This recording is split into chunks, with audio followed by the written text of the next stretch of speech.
Welcome, dear friend, to Luminous Uplift, a place where the universe whispers its most beautiful secrets softly into your ear. You have made it here, and that means the day, with all its weight and rushing hours, is finally behind you. Set it down gently. Let your shoulders fall. Let your breath slow into something easy and natural, like a tide finding its shore. You are safe here, and you are welcome. This channel exists to carry you on quiet journeys through the wonders of our cosmos, blending the extraordinary with the serene, weaving science and poetry into something that feels less like learning and more like dreaming. Each story we share is meant to lift your spirit softly, the way starlight lifts the darkness without force, without noise, simply by being present.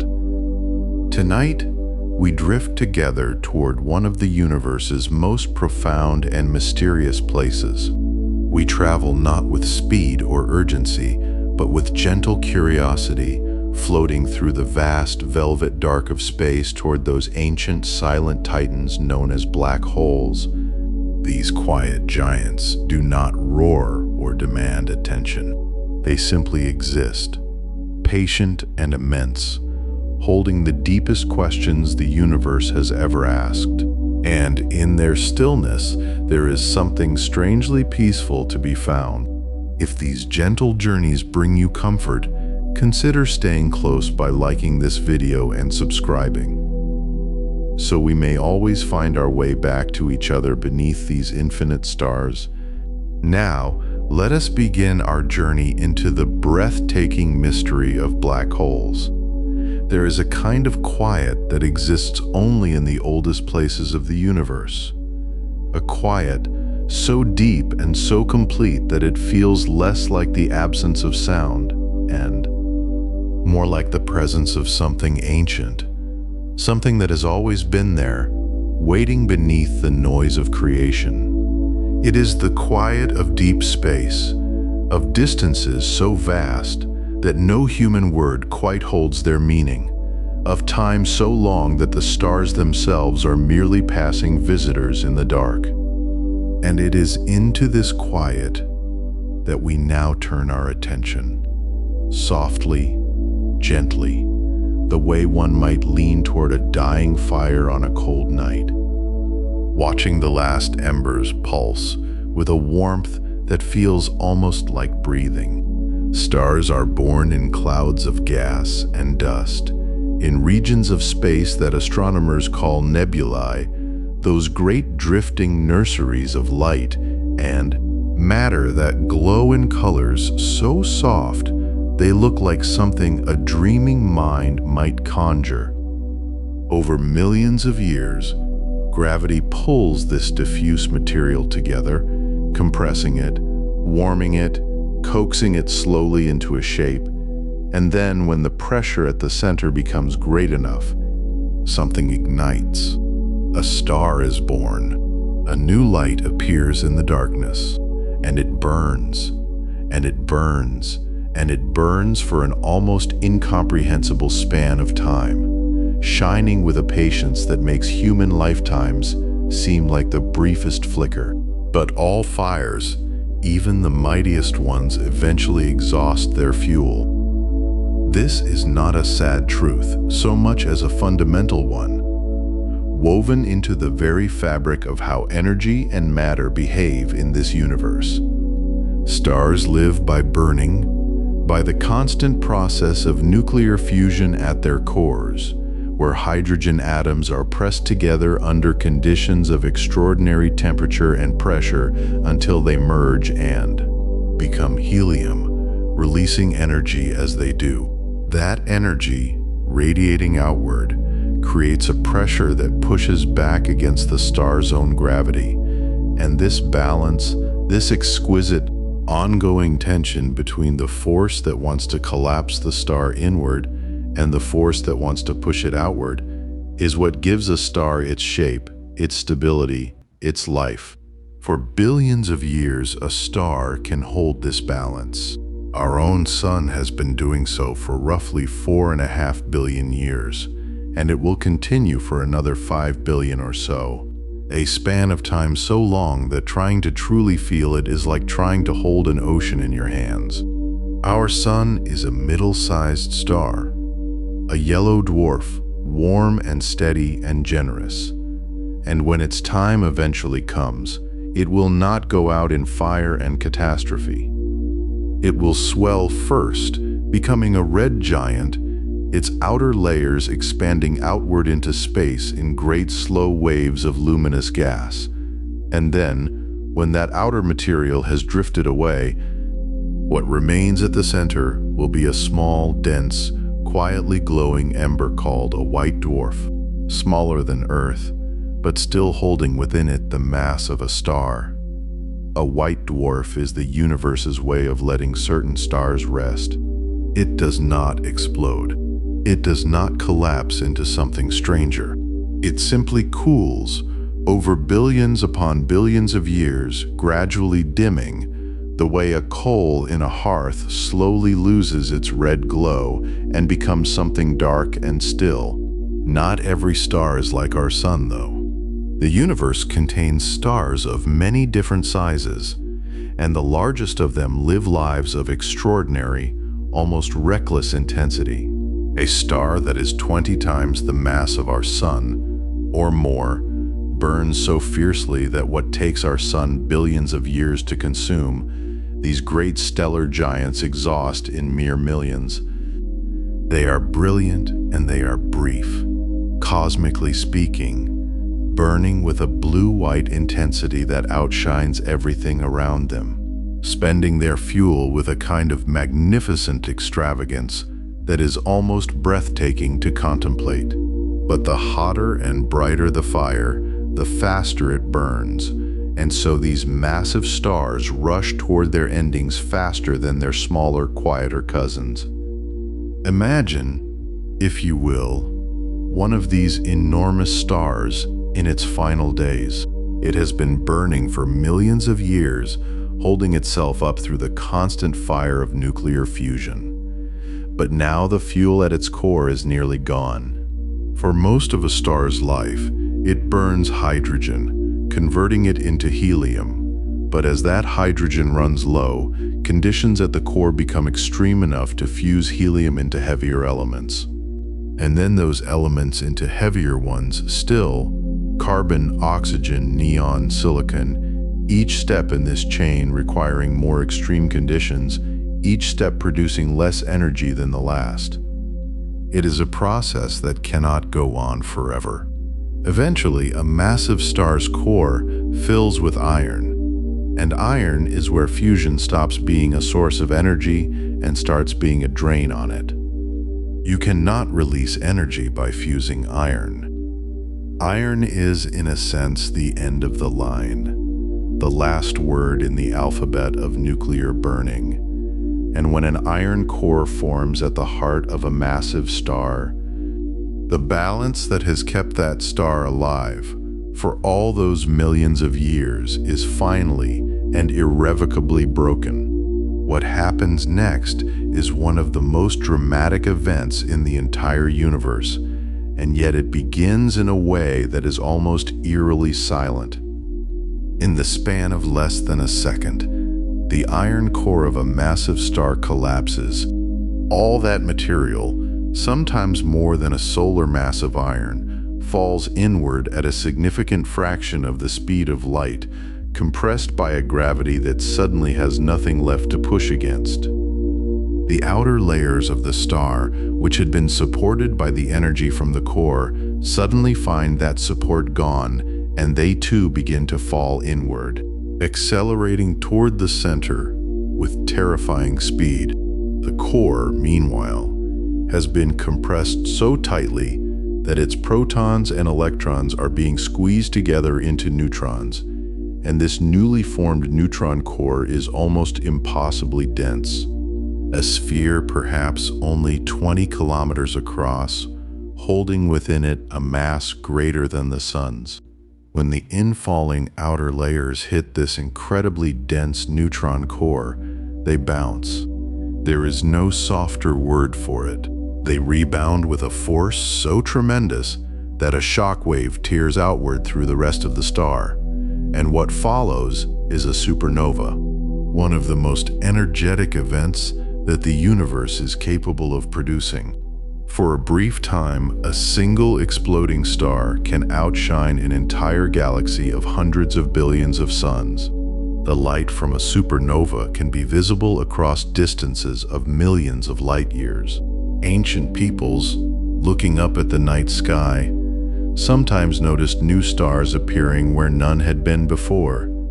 Stars bright enough to be seen in daylight, and what they were witnessing, without knowing it, was the death cry of a sun far mightier than our own, the shockwave of a collapse reaching outward into the cosmos in a blaze of light and heat, and particle radiation that seeded the surrounding space with the heavy elements forged in that star's long life. The iron in your blood, the calcium in your bones, the oxygen in the air you're breathing right now as you settle into the gentle drift towards sleep. All of it was made in stars, scattered by supernovae, gathered again by gravity into new clouds, new stars, new worlds. You are, in the most literal sense, made of the remnants of ancient stellar fires. There is something deeply comforting in that, something that makes the universe feel less cold and less vast, and more like a home you have always belonged to. But the supernova is not the whole story. After the explosion tears through the outer layers of the star and flings them outward into space in an expanding cloud of brilliance, something remains behind. What that something becomes depends on how much mass is left in the core after all that material has been expelled. If the core is of a certain size, it will remain as a neutron star, one of the most extraordinary objects in the known universe. A thing of almost impossible density, where a teaspoon of material would weigh as much as a mountain. Neutron stars are marvels in their own right, sometimes spinning hundreds of times per second, pulsing with beams of radiation that sweep through space like cosmic lighthouses. They deserve their own long nights of contemplation, their own slow and wondering stories. But when the core that remains after the supernova is large enough, above a certain threshold of mass, not even the pressure of neutrons packed together can hold back gravity's patient, inexorable pull. And when nothing is left to push back, gravity wins entirely. The core continues to collapse. There is no floor, no boundary, no force in the known universe strong enough to stop it. The material falls inward and inward and inward, past any density we have names for, past any state of matter we can describe in ordinary language, compressing towards something that physics calls a singularity, a point of infinite density, a place where the equations we use to describe space and time reach their breaking point and stop making sense in the way they usually do. A singularity is not really a thing we can picture, because our minds are built to picture objects, shapes, volumes, and a singularity has none of these in any conventional sense. It is, in a way, the place where the laws of physics as we understand them reach the edge of their own knowing and go quiet. And around this unimaginable central point, the collapsing mass warps the fabric of space-time so severely that a boundary forms, a threshold, a line of no return. This boundary is called the event horizon, and it is one of the most poetic and haunting concepts in all of science. The event horizon is not a physical surface. You could not stand on it or touch it. It is simply the distance from the singularity within which the escape velocity, the speed you would need to travel to get away, exceeds the speed of light. And since nothing in the universe travels faster than light, nothing that crosses the event horizon can ever return. Not matter, not radiation, not information, not light. Whatever passes within that boundary becomes, in a very real sense, forever lost to the universe outside. The event horizon is where the black hole's silence truly begins, where the universe draws a veil over what lies beneath. And whatever stories unfold within that veil are stories that can never be told outward into the cosmos again. There is something almost meditative about this, if you let yourself feel it rather than think it. The universe is filled with places we can never reach, things we can never know, distances we can never cross. And rather than that being a source of anxiety, it can be, in the right mood, in the right quiet hour, something almost restful. There are depths to this universe that exceed any measurement, any observation, any thought, and perhaps that is all right. Perhaps there is comfort in the existence of things that remain permanently, profoundly mysterious. The event horizon is, among many other things, the universe's way of keeping some of its secrets close. The black hole that forms in the aftermath of a massive star's death is not loud. It does not announce itself with light or sound. It simply settles into the dark, pulling space around it like a shawl, its presence known only by its effect on the things nearby. The way it bends light that passes close to it, the way it draws gas and dust into spiraling currents, the way it tugs at the orbits of neighboring stars. It is a silence with gravity, an absence with weight, a darkness that shapes the brightness around it. And in the vast, patient, ancient cosmos, there are countless such silences scattered across billions of galaxies, each one born from the death of a fire that once burned with more brilliance than most minds can hold.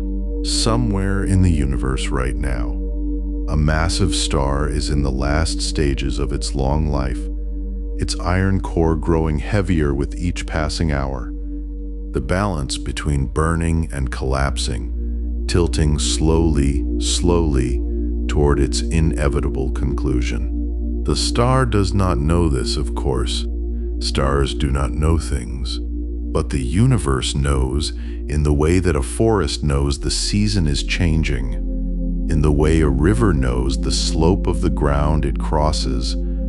The processes are unfolding as they always have, as they always will, in the deep time of the cosmos, where patience is not a virtue, but simply the nature of things. And as that great stellar fire finally breathed its last, something extraordinary began to take shape in the deep silence of space. Something so still and so profound that even light itself would one day find no way to go. And so it was in the slow and patient arithmetic of gravity that something new came to exist in the universe. Not with a roar, not with a flash, but with a kind of settling. A sigh so deep that space itself had to rearrange its furniture to accommodate what had arrived. We are speaking now of the edge, the threshold, the place where the universe draws a line so quietly that you might never know it was there at all until it was too late to turn back. We are speaking of the event horizon, and if you will allow yourself to grow still for just a moment, to let your breathing slow and your thoughts grow soft at the edges, we might approach it together, gently, the way you might approach the shore of a dark and glassy ocean in the middle of the night. Barefoot, listening. Imagine that shore. Imagine standing at the very lip of the water, where the sand is cool and damp, and the sea stretches away from you into a darkness so complete that sky and ocean seem to become one continuous thing. There is no line you can see. There is no wall, no fence, no marker planted in the ground to tell you where the safe shallows end and the deep unknown begins. And yet the boundary is there. You know it with something older than thought. You feel it in the quality of the silence. The event horizon is very much like that. It is not a surface. It is not made of anything you could touch or see or press your palm against. There is no wall of stone, no membrane stretched thin and shimmering, no gate with a guardian standing at its post. If you were falling toward a black hole and you crossed the event horizon, you might not feel anything at all in that precise moment. No jolt, no sudden cold, no alarm sounding in the dark. You would simply be on the other side, and everything that had once been possible would now be quietly, permanently, unreachably impossible. What makes the event horizon what it is comes down to a single, extraordinary fact about speed and gravity and the nature of light itself. Gravity, as you may know, requires effort to overcome. When you throw a ball into the air, it rises for a moment. But the Earth's gravity tugs at it with patient insistence, and eventually the ball arcs back down and returns to your hand. If you threw that ball harder, it would go higher before returning. Harder still, higher still. And if you could throw it hard enough, fast enough, there is a speed at which the ball would never return at all. It would escape entirely, sailing out beyond the reach of gravity's long fingers, free. We call this the escape velocity, and for Earth, it sits at around 11 kilometers per second. A formidable speed for a thrown ball, certainly, but not impossible for a rocket built with care and filled with fuel. Now imagine a place where the gravity grows so immense, so overwhelmingly concentrated, that the escape velocity is no longer 11 kilometers per second, but something far more extraordinary. Imagine a place where escape velocity climbs, and climbs until it reaches the fastest thing in the universe, until it matches the speed of light itself.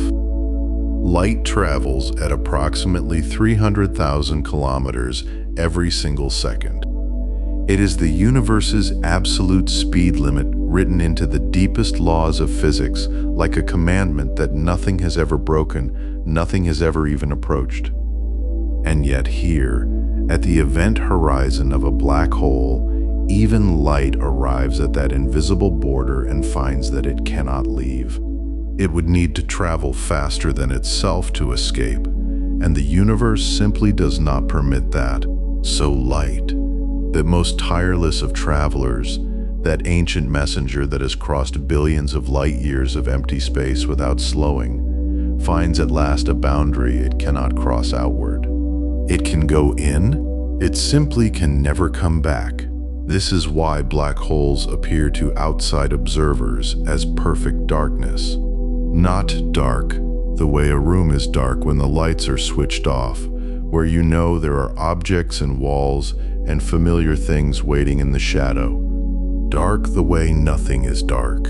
A black so absolute and so total that no photon, no particle of light, no signal of any kind can make the return journey to tell you what is there. The event horizon of a black hole appears perfectly black because no light can escape from within it. And that darkness is not an absence of information so much as it is a door that only opens one way. A door that the universe has sealed with its most fundamental laws. And yet here is something that invites a moment of quiet wonder. The event horizon is not some impossibly large thing. It does not span galaxies or dwarf the distance between stars. For a stellar black hole, one born from the collapse of a single massive star, not entirely unlike the one whose ending we visited just moments ago, the event horizon can be only a few kilometers in diameter. A few kilometers. You could drive that distance in a handful of minutes on a quiet road. The most extreme boundary in all of known physics, the threshold beyond which the laws of the universe as we understand them cease to function in familiar ways, might be smaller across than a modest city. There is something quietly astonishing in that, something that asks you to hold two ideas at once: the immensity of what the event horizon means and the intimacy of how small it actually is. What determines the size of this boundary is mass. Pure, simple gravitational mass. The heavier the black hole, the wider its event horizon. This relationship is described by what physicists call the Schwarzschild radius, named for Karl Schwarzschild, a German physicist who worked out the mathematics in 1916, and who did so while serving on the Eastern Front during the First World War, sending his calculations to Albert Einstein from the trenches, which feels like its own kind of miracle. That in the middle of so much human darkness, a mind still quietly mapped the edges of cosmic ones. The Schwarzschild radius tells us precisely how far from the center of a given mass the event horizon will form. Double the mass, double the radius. Triple the mass, triple the radius. The universe is, in this respect at least, elegantly proportional. For our sun, if it were somehow compressed to the density required, the event horizon would form at a radius of just under 3 kilometers. The entire mass of a star that has been burning for 4.5 billion years, that has nourished all life on our small world, collapsed into a sphere you might be able to walk around in an easy afternoon. For a stellar mass black hole, perhaps 10 or 20 times the mass of our sun, the event horizon stretches out to perhaps 30 or 60 kilometers across. Still extraordinarily small when measured against the scale of the cosmos, still something that fits inside the shape of a modest landscape. And then there are the supermassive black holes, the ones that sit at the hearts of galaxies like ancient sleeping giants, millions or billions of times the mass of our sun, with event horizons that stretch across distances that begin to sound almost mythological. But we will find our way to those in time. For now, let us stay at the edge, here in the quiet, here where even the notion of time begins to do something unexpected and strange. Because here's where the story becomes truly dreamlike, truly worth lying still in the dark to contemplate. Imagine, if you will, an object falling toward a black hole, perhaps a small thing, a rock, or imagine something that helps you feel the weight of the idea, a glowing ember, a little fragment of light-emitting material drifting on the long, slow fall inward toward the event horizon. From where you stand, far away watching, the ember falls, and as it approaches that invisible boundary, something begins to happen to your perception of its journey.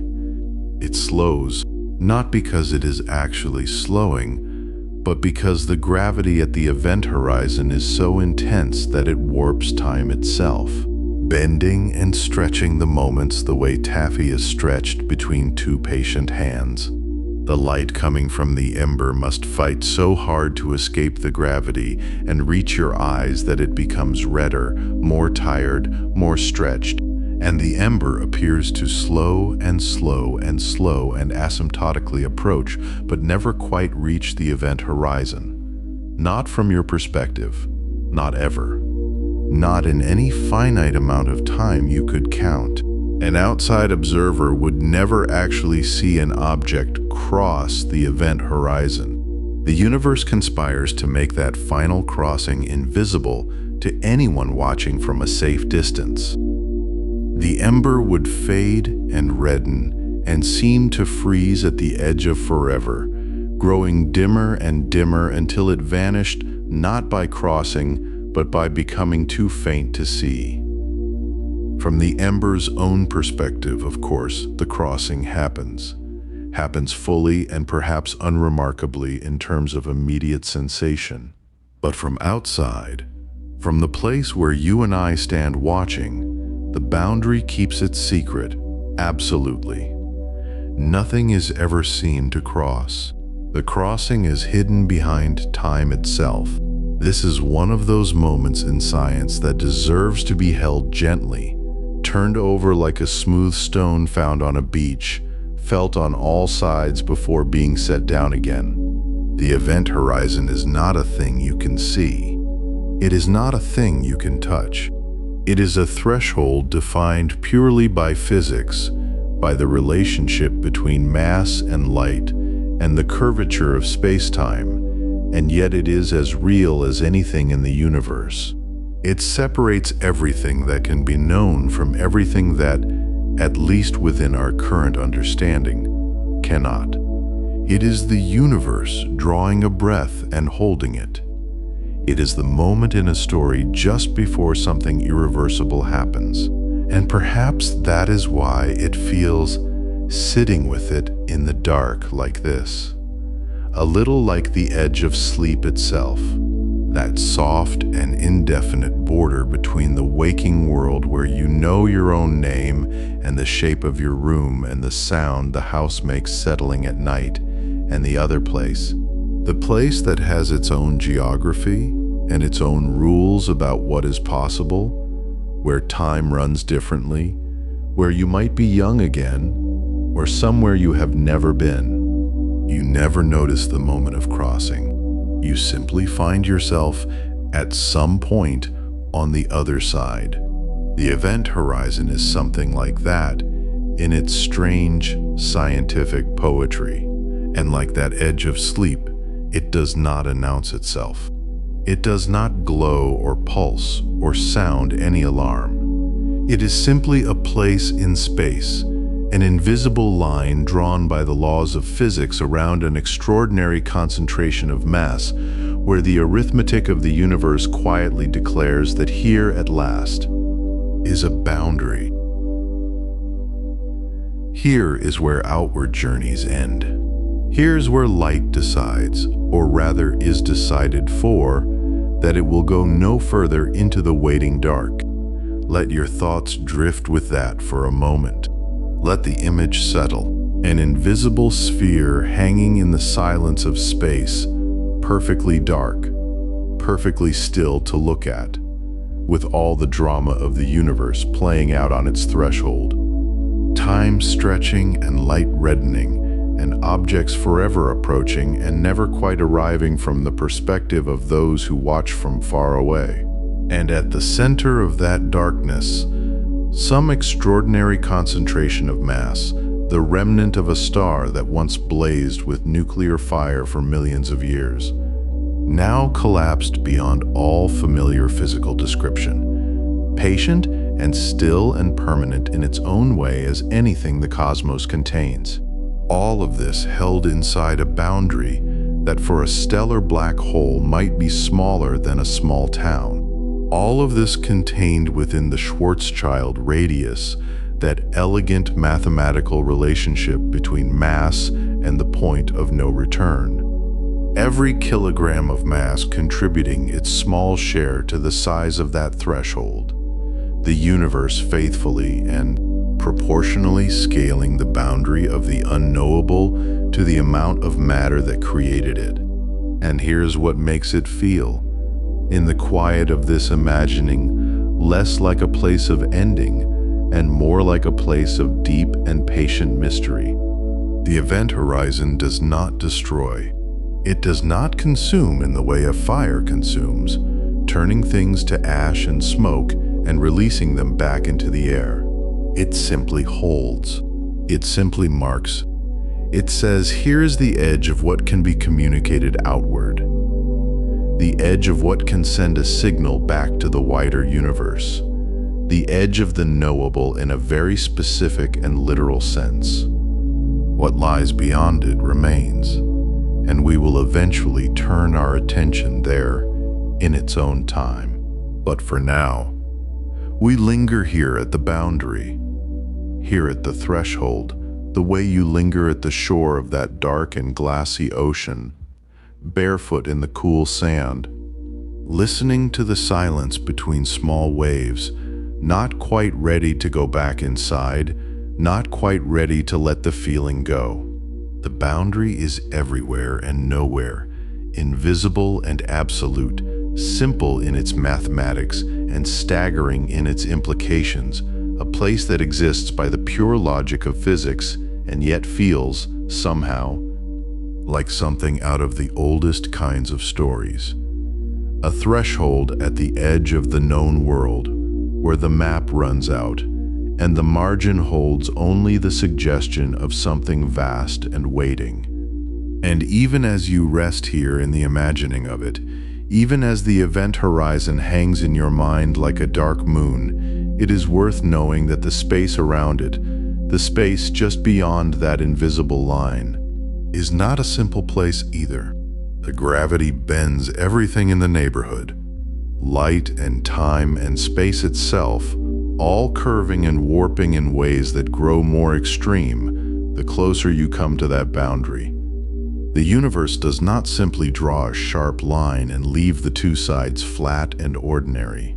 The approach to the event horizon is a gradual and magnificent distortion, a slow deepening of something that feels almost like pressure if you try to hold it in imagination.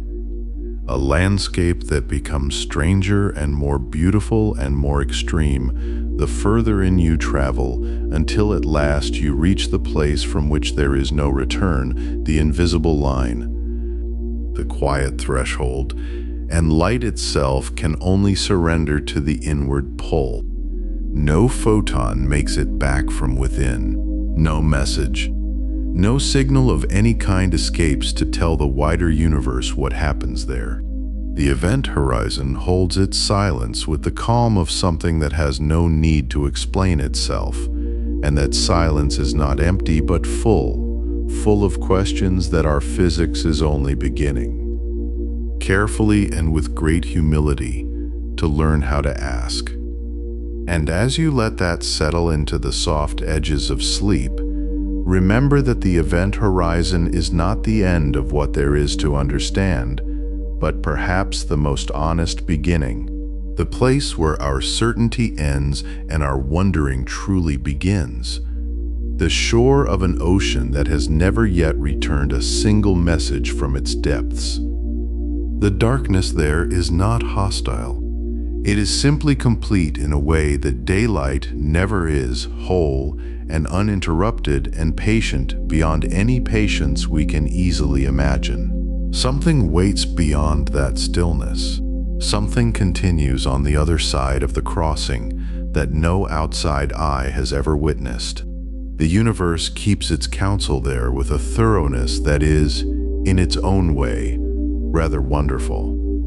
And as the thought drifts gently like the last light of a coal going cool, let it carry you a little further along, a little closer to the quiet. Because the story of what black holes are, and what they hold, and what they tell us about the nature of everything, is only just beginning to unfold. The event horizon is only the doorstep. Beyond it, the universe has arranged things in ways that make even the event horizon seem straightforward by comparison.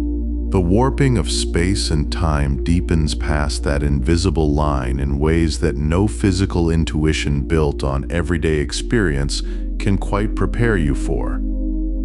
Time does not merely slow near the event horizon. It does something more profound, more disorienting, more quietly magnificent than slowing.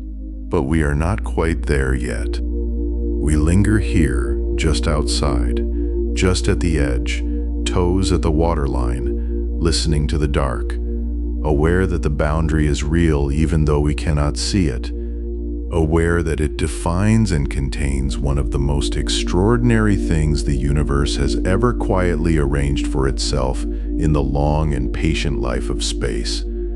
The Schwarzschild radius has drawn its circle in the mathematics of reality, and the circle holds perfectly proportioned to the mass within, scaling up and scaling down with every kilogram as faithfully as any law the universe has ever written.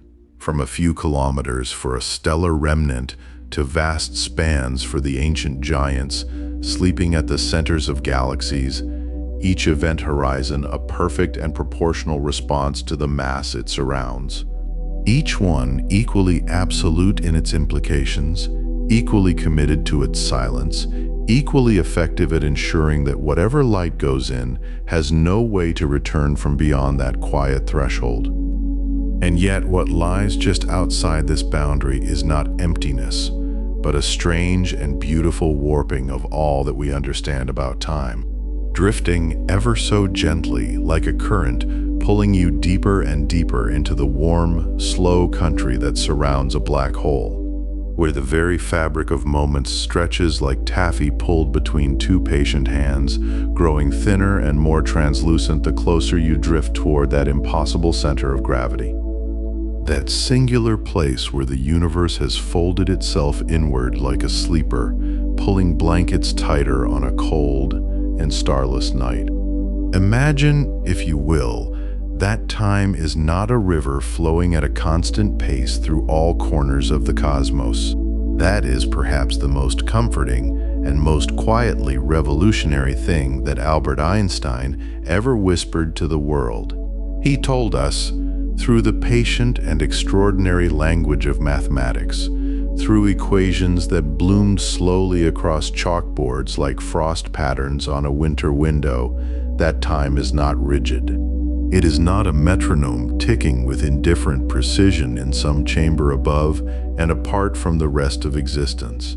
No, time is woven into the very substance of space itself, knitted together into something physicists call space-time, a single continuous fabric that drapes and dimples and curves in response to the presence of mass and energy. And the more massive the object, the deeper the dimple, the more dramatic the curve, the more profoundly that fabric is distorted, and with it, the pace at which time itself flows through that region of the universe.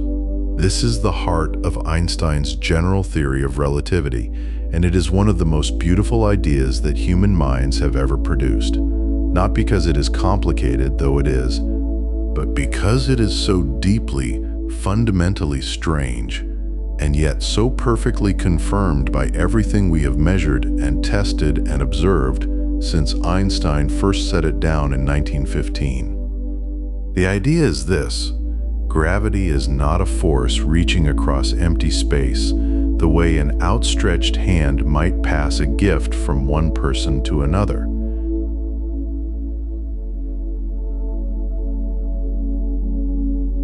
Gravity is geometry. It is the shape of space-time itself, and massive objects warp that shape, and everything nearby, light, matter, and yes, time, follows the contours of that warped geometry. The way water follows the curves of a valley down toward the sea. And so in a gravitational field, time slows. This is called gravitational time dilation, and it is not a theoretical curiosity or a poetic metaphor. It is a measurable, verified, experimentally confirmed fact of our universe. Physicists have placed extraordinarily precise atomic clocks at different altitudes here on Earth, some near the ground and some high above it. And they have found that the clocks positioned closer to the ground, where gravity is ever so slightly stronger, tick just a little more slowly than the clocks placed higher up. The difference is almost incomprehensibly small at the scale of our planet, a matter of nanoseconds over long periods, but it is real, and it is exactly what Einstein's equations predict. And it means that time moves differently depending on where you are in a gravitational field. Right now, as you lie here in the dark, soft and still, time at your feet is passing at an almost imperceptibly different rate than time at your head. The universe is that subtle, and that strange, and that endlessly precise in its strangeness. But our planet is a gentle, quiet thing compared to a black hole. If the gravitational time dilation we experience here on Earth is a single note played softly on a piano in a distant room, Then the time dilation near a black hole is an orchestra, heard from within the orchestra itself, surrounding and consuming and utterly transforming everything. As you travel closer to a black hole, as you drift through the deepening well of its gravity, time begins to slow around you in ways that grow increasingly dramatic, increasingly surreal, increasingly dreamlike. Not slowly in a way you would feel or perceive, not slowly in any way that would seem unusual from inside your own experience, but slowly in relation to the rest of the universe. Slowly in comparison to clocks and calendars and lives being lived in places far from that immense gravitational presence. Picture, very gently, a spaceship drifting toward a black hole of extraordinary mass. On the ship, everything seems perfectly normal. The travelers breathe. They speak to one another in calm, unhurried voices. They pour cups of something warm and watch the steam curl upward in the recycled air. Their heartbeats maintain their usual rhythm, 60 or 70 quiet pulses per minute, each one marking the passage of a second that feels exactly as long as every second always has. And yet, for an observer watching from far away, far enough that the black hole's gravity is only a distant whisper, something astonishing is happening. The nearer the travelers get to the event horizon, that boundary of no return that encircles every black hole like a ring of perfect silence, the more their movements seem to slow. Their gestures grow more languid. Their voices deepen and stretch. And as they approach that threshold, the slowing becomes more and more pronounced until at the very edge of the event horizon itself, they appear to freeze almost completely, their image suspended in a kind of eternal amber. A photograph taken at the moment of crossing that will take, from the outside observer's perspective, an eternity to fully develop. This is not metaphor. This is mathematics. Near the event horizon of a sufficiently massive black hole, time dilation becomes so extreme that a single second of experience for someone falling inward could correspond to thousands, tens of thousands, perhaps even millions of years passing for an observer in the far distance of space.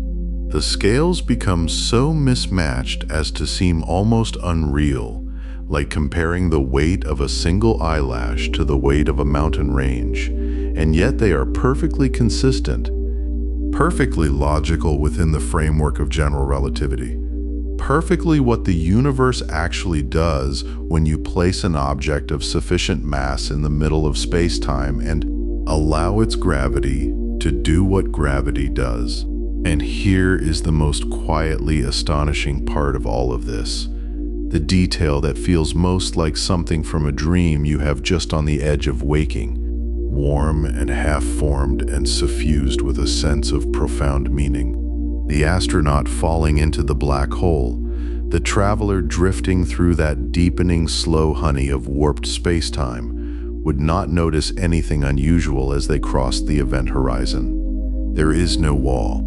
There is no alarm. There is no sudden shift in sensation or awareness, or the comfortable rhythm of their own breathing. From their perspective, time is simply passing normally, one moment following the next in the usual ordered procession, the way moments have always moved through their life from the very first. They might look at their watch and see the hands turning at their accustomed pace. They might watch the steam rising from their cup and find it curling upward with its usual gentle unhurry. Inside the bubble of their own experience, inside the local frame of their own reference, everything is as it has always been. It is only the relationship between their time and the time of the wider universe that has become so extraordinarily strange, so profoundly and irrevocably stretched apart. This idea, that the crossing of so absolute and dramatic a boundary could feel so ordinary from inside, is something that the mind wants to turn over again and again in the half-conscious space before sleep. It suggests that even the most radical transformations in the nature of our experience might arrive not with thunder, but with silence. Not with a jolt, but with the quiet continuation of breath following breath, moment following moment, in the same unbroken stream. There was a film not so very long ago in the grand scale of cosmic time, released into the world in the year 2014, called Interstellar. You may have seen it, or heard its name spoken with a kind of reverence in darkened rooms, the way certain pieces of music are spoken of, with the understanding that they reached for something true. In that film, a crew of astronauts travels through a wormhole to explore worlds near a massive black hole called Gargantua, and in one of the story's most quietly devastating sequences, they land on a planet so close to that black hole that every hour spent on its surface corresponds to 7 years passing back on Earth. When they return to their ship, their colleague who waited above has aged decades, while they aged only hours.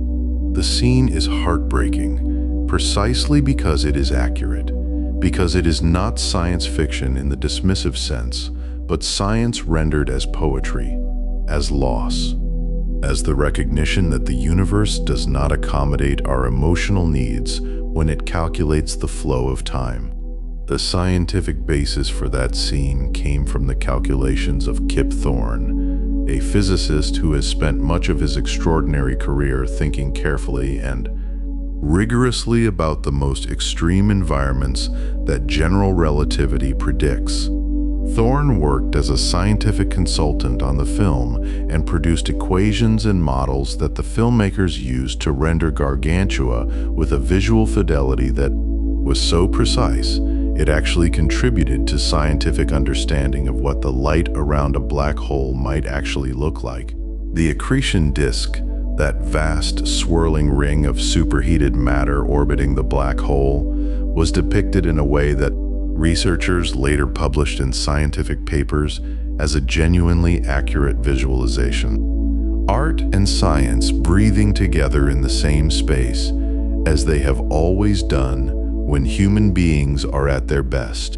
And Thorne himself, a man who shared the Nobel Prize in Physics in 2017 for his role in the detection of gravitational waves, those ripples in space-time itself that Einstein predicted but never expected we would actually measure, has described the experience of working on the film as something that felt, in its way, as creatively alive as any purely scientific endeavor.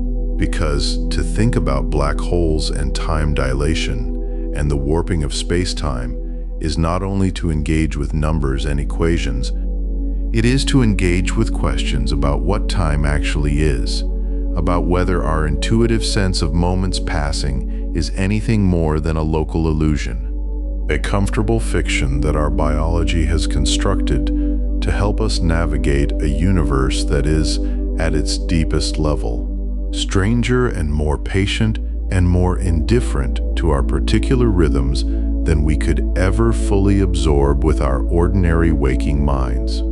And so here we are, drifting together in the slow country near that threshold, where time pools and thickens in the deepening well of gravity, where a moment can stretch into centuries without anyone inside the moment noticing the stretching, where the clocks of the universe fall out of step with one another as gently and inevitably as leaves settling at different paces through still autumn air.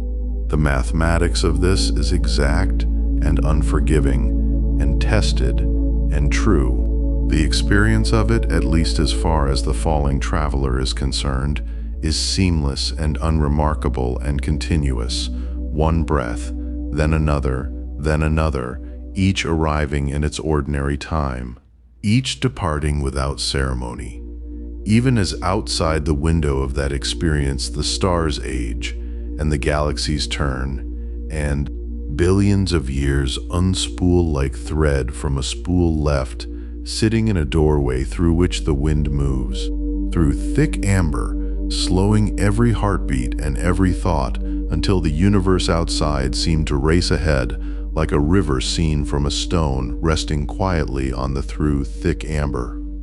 Slowing every heartbeat and every thought until the universe outside seemed to race ahead like a river seen from a stone resting quietly on the deepest part of the floor, where the water moves above you in long luminous sheets, and the world at the surface is another country entirely. There is something profoundly settling about that image, something that invites you to stay very still and simply be present in the depth of things. And it is precisely in that spirit of stillness, of vast and unhurried depth, that we turn now to one of the most extraordinary features of the cosmos. The great quiet giants that sleep at the hearts of galaxies, presences so immense and so ancient that the word enormous barely begins to do them justice. Nearly every large galaxy in the known universe carries one of these at its center, not tucked away at the edges, not scattered through the arms and spirals, but resting precisely at the core, the way a heavy stone rests at the lowest point of a bowl. These are supermassive black holes, and though the word black might suggest emptiness or absence, they are anything but empty. They are the most concentrated gatherings of mass that nature has ever assembled, regions where gravity has folded itself so tightly inward that even light cannot find its way back out. And yet they do not roar or rage. They wait, they hold, they breathe in the slow rhythms of geological and cosmic time, and in that waiting they shape everything around them. Close your eyes for a moment, if they are not already closing, and imagine standing in a wide open valley just before dawn, when the mountains at the far end are nothing more than dark shapes draped in midnight fog, their outlines soft and uncertain against the pale beginning of the sky. You cannot see the summits. You cannot see the ridgelines or the snowfields or the deep ravines carved by 1,000 centuries of meltwater, but you feel them. You feel the way the air pools and cools at the valley floor because of them, the way the wind changes direction at the edges of the plain, the way the whole landscape is quietly organized around their presence. That is something like what it feels like to think about a supermassive black hole at the center of a galaxy, invisible in the ordinary sense, and yet utterly foundational to the shape of everything around it. Our own galaxy, the Milky Way, carries one of these at its heart. It has a name that is both technical and strangely beautiful: Sagittarius A star. Astronomers write it with a little asterisk, like a faint star inscribed in notation. And that small symbol seems fitting somehow, a quiet mark for a quiet giant. Sagittarius A star has a mass approximately 4 million times greater than the mass of our own sun. Let that settle in the way warm water settles through tired muscles. 4 million suns compressed into a region smaller than the distance between our solar system and its nearest neighbor. All of that gravity, all of that curvature in the fabric of space-time, folded into a point so dense that the mathematics themselves grow uncertain at the boundary. And yet from here, from our little corner of the outer spiral arms of the Milky Way, Sagittarius A star is astonishingly quiet. It is not currently consuming great quantities of material. It is not erupting in jets of energy that scorch the surrounding space. It sits in a gentle kind of dormancy, the way a mountain sits in winter, everything still, everything patient, everything held in reserve. This is perhaps one of the most remarkable things about the universe, that something of such unimaginable scale can also be, in its own way, restful. But if our own galactic center is a quiet mountain lake, then what would we make of the true behemoths of the cosmos? The supermassive black holes that dwarf even Sagittarius A star in the way that an ocean dwarfs a garden pond.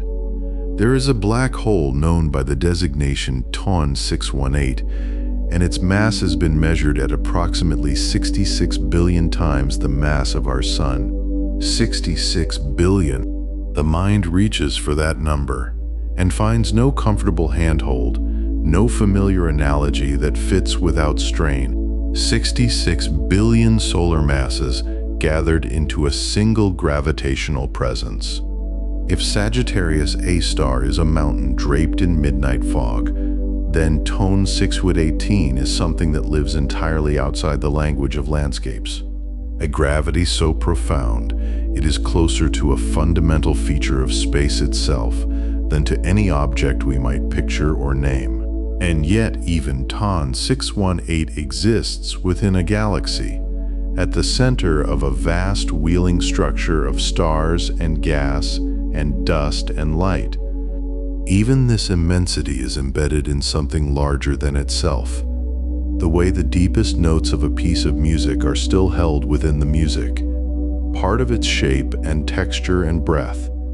The universe has a way of nesting enormities inside enormities, so that no matter how far out you go, there is always another context, always another frame, always another scale of which the previous one is only a small and intimate part. Now let the numbers go.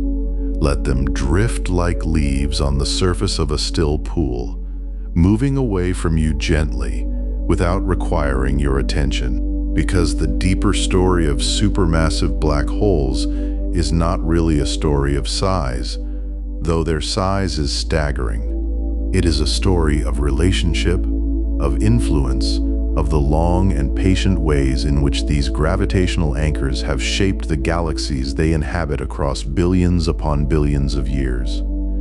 Scientists have come to understand, through careful observation and elegant modeling, that supermassive black holes are not merely passengers in their galaxies, sitting inert at the center while stars form and evolve and die around them. They are participants. They are, in some profound sense, regulators. When a supermassive black hole is actively feeding, consuming gas and dust, and occasionally entire stars, it releases tremendous amounts of energy in the form of jets and radiation. And that energy moves outward through the galaxy, heating the gas, pushing it away, disrupting the conditions that would otherwise allow new stars to form. In this way, the black hole acts as a kind of thermostat, a gentle but inexorable governor of stellar birth rates. When too much gas falls inward, the black hole wakes briefly, blazes, and in blazing, it pushes back. It regulates, and then it quiets again. This is one of the great revelations of modern astrophysics, that the largest and most powerful objects in the universe are also, in a certain light, among the most carefully calibrated. The relationship between a galaxy and its central black hole is not a relationship of predator and prey.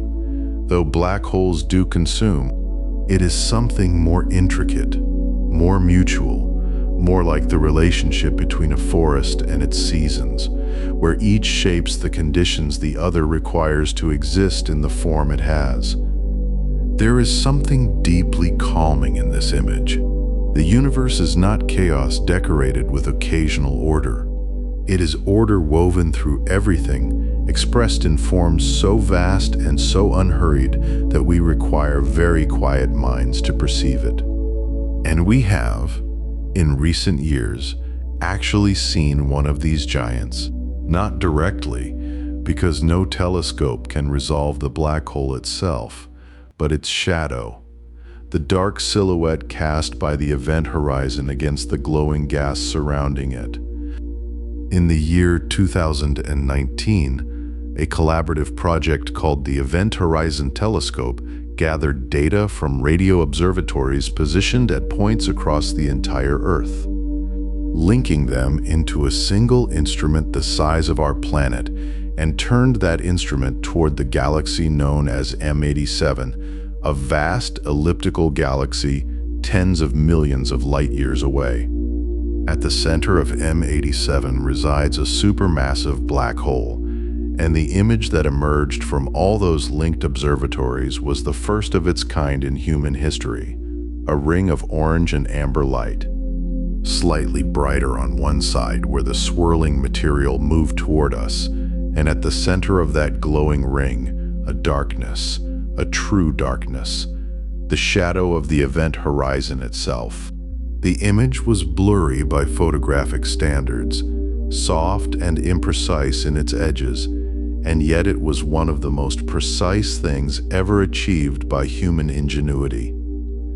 It was a portrait of gravity made visible.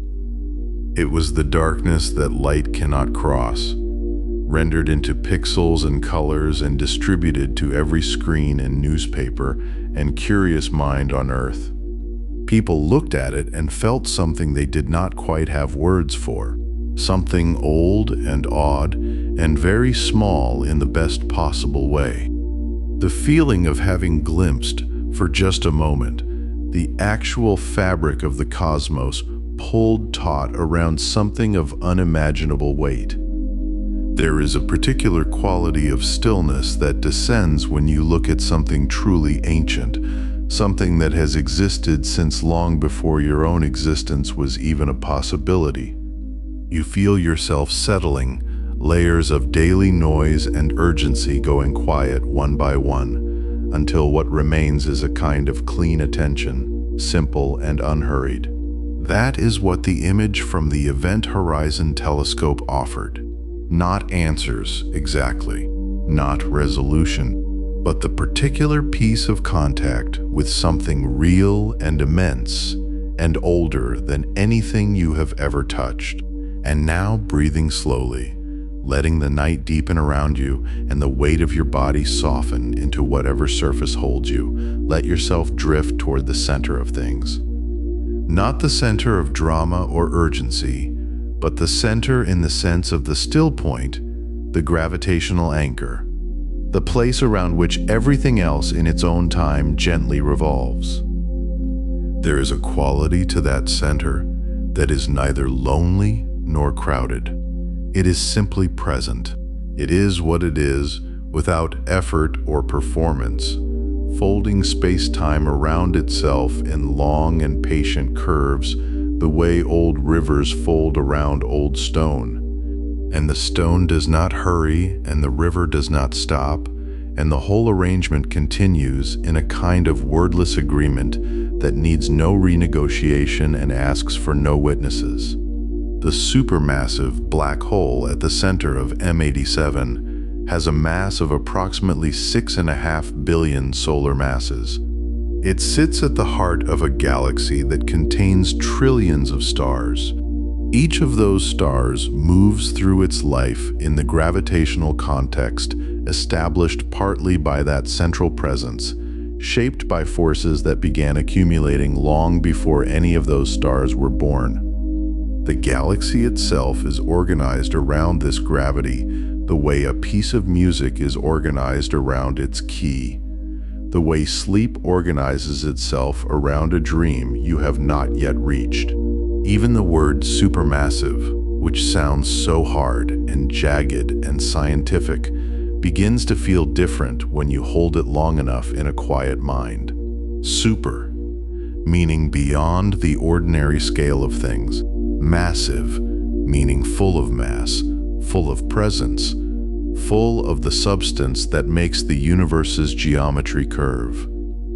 A supermassive black hole is not a hole in the sense of an absence. It is a presence so concentrated that it rewrites the shape of space around it, a presence so foundational that the entire galaxy leans into it, the way a field of grass leans into a prevailing wind. Every blade oriented, every motion informed, every pattern of light and shadow shaped by that invisible and patient authority. Let the sounds around you, whatever they are, settle into a kind of background texture, distant and gentle, the way rain sounds when you're inside and warm and not required to go anywhere. Let your breathing find its own pace, slower than speech, softer than thought, following the natural rhythm that your body knows without being told. You do not need to hold on to anything tonight. The universe is already holding you. The planet beneath you is itself wrapped in a gravitational field, and that field is oriented toward a center, and at the center of our entire galaxy, separated from us by 26,000 light years of stars and gas and the breathtaking architecture of space, rests Sagittarius A star, 4 million solar masses of patient gravity, neither rushing nor retreating, simply present in the way that mountains are present and oceans are present and the deep night sky is present, offering you no demands and all the stillness you could ever need. The light we receive from the galactic center has traveled for 26,000 years to reach us. It left its source before human civilization had invented writing, before the first cities rose along the banks of ancient rivers, before the stories we tell ourselves about who we are had any of their current shapes. And in all that traveling time, it carried no urgency. Light moves at the greatest speed the universe permits, and yet even that speed, measured against the scale of the cosmos, feels slow and gentle, the way a feather falls through still air, following its own nature completely. This is one of the gifts that astronomy offers to the restless mind. When you genuinely encounter the scale of things, not as an abstraction but as a felt sense, even briefly, the ordinary anxieties of daily life seem to find their proper proportion. Not that they disappear or become unimportant, but they take their place within something so much larger that they lose the sharp edges that keep you awake. They become soft. They become part of the texture of a life lived in a universe that has been arranging itself with extraordinary patience for nearly 14 billion years, and will continue arranging itself long after any individual worry has dissolved into the quiet archive of things that no longer require attention. And there is a particular comfort in knowing that even the most powerful forces in the universe spend most of their existence simply resting. Sagittarius A star is not currently blazing. It is not feeding heavily or launching jets of radiation across the surrounding parsecs. It is, by all astronomical measures, in a state of deep and patient quiet. It has been quiet for a very long time. It will remain quiet for a very long time to come. And in that quiet, it holds. It anchors. It provides the gravitational center around which hundreds of billions of stars, including our own sun, trace their slow and majestic paths, revolution after revolution. The way seasons return and tides return and sleep returns, following the pull of something much older and much larger than any single moment. So rest now. Let the images of these vast, dark giants settle into the background of your awareness, not demanding anything, not requiring you to understand or remember or make meaning of every detail. Just let the sense of them remain, the sense of something enormous and calm at the center of things, something that has been there long before tonight and will be there long after, holding the shape of the galaxy in its slow and wordless embrace, the way the deepest part of the ocean holds the surface above it without effort, without announcement, as a simple expression of what it is. You are somewhere in the outer arms of a spiral galaxy on a small warm planet in a quiet corner of the cosmos, And at the very center of your galaxy, a giant rests in patient silence, curving space-time around itself, like a stone in the bed of an ancient riverbed beneath an ancient current. And somewhere at the very heart of our own galaxy, this same patient giant has rested in silence for billions of years, its enormous gravity gently holding the stars of the Milky Way in a slow and stately waltz around its invisible throne. It does not need to announce itself. It does not need to reach out and grasp. It simply waits as it has always waited, with the kind of patience that makes mountains feel like mayflies and civilizations feel like morning dew caught briefly on a blade of grass before the sun rises and carries it gently away into the air. But there are other places in the universe where black holes are not so quiet, where they are not resting, where the material around them has not yet been consumed, not yet settled, not yet drawn into that final irreversible embrace. There are places in the cosmos where a black hole is actively feeding, and when a black hole feeds, it does something extraordinary. It glows, not from within, for nothing escapes from within, but from just outside, from the swirling threshold where matter gathers itself before the long fall inward. Something luminous and magnificent takes shape. Something that has no equal in all the known universe for sheer radiant beauty. Imagine, if you will, that you are drifting somewhere high above the plane of a galaxy, looking downward through the soft darkness the way you might look down through very still, very clear water toward a sandy riverbed below. And there, far beneath you, you notice something glowing, something warm and golden and slowly turning, the way a leaf turns lazily on the surface of a quiet autumn pond when the wind has gentled to nearly nothing. It is vast, it is ancient, and it is endlessly, hypnotically swirling. This is what astronomers call an accretion disk, and it is one of the most breathtaking structures that nature has ever assembled. When matter drifts too close to a black hole, whether it is loose gas wandering through space, or the torn remnants of an unfortunate star, or clouds of dust that have been slowly gravitationally shepherded toward the center of a galaxy across millions of years, it does not simply fall straight in. Instead, the way water spirals as it approaches a drain, matter begins to circle. It takes on angular momentum, that invisible tendency of things in motion to keep moving in arcs and curves rather than straight lines. And so instead of plunging directly into the darkness, the infalling material begins to orbit, layer upon layer of gas and dust and ionized plasma settling into a broad, flat, rotating disk that encircles the black hole like a halo of soft fire. Close your eyes for a moment and picture it. Picture silk ribbons, long and luminous, caught in a slow and graceful breeze near the warmth of a fireplace. Picture them winding around each other in gentle spirals, catching the light as they turn, glowing amber and gold, and the faintest blush of rose at the edges where the warmth has not yet fully reached. This is something like the feeling of an accretion disk seen from a great and safe distance. All that swirling material moving in concert, layer beneath layer beneath layer.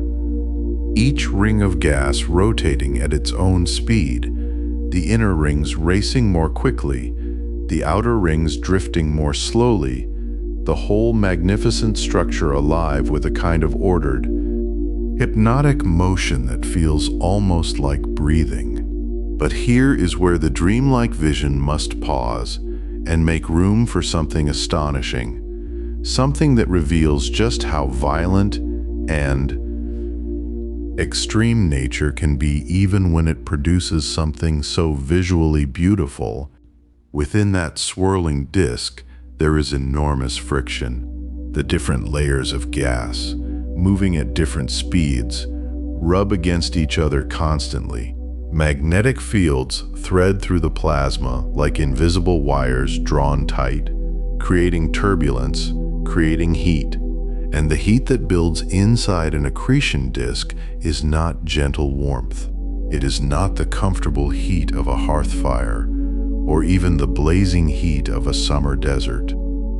The innermost regions of an accretion disk can reach temperatures of millions of degrees. Millions! Where our own sun, that ancient steady furnace at the center of our solar system, burns at a surface temperature of around 5,000 degrees. The innermost edges of an active accretion disk burn at temperatures so extreme that the very nature of the light they emit changes entirely.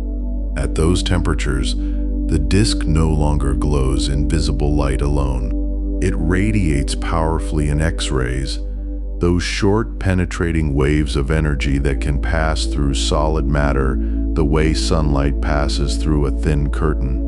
When astronomers point their space-based X-ray telescopes toward distant galaxies, what they are seeing, in part, is the light of accretion disks, the hot breath of matter circling the drain of a black hole, announcing itself across the cosmos in wavelengths the human eye cannot see, but that our instruments can hear like the ringing of a great bell across an empty valley.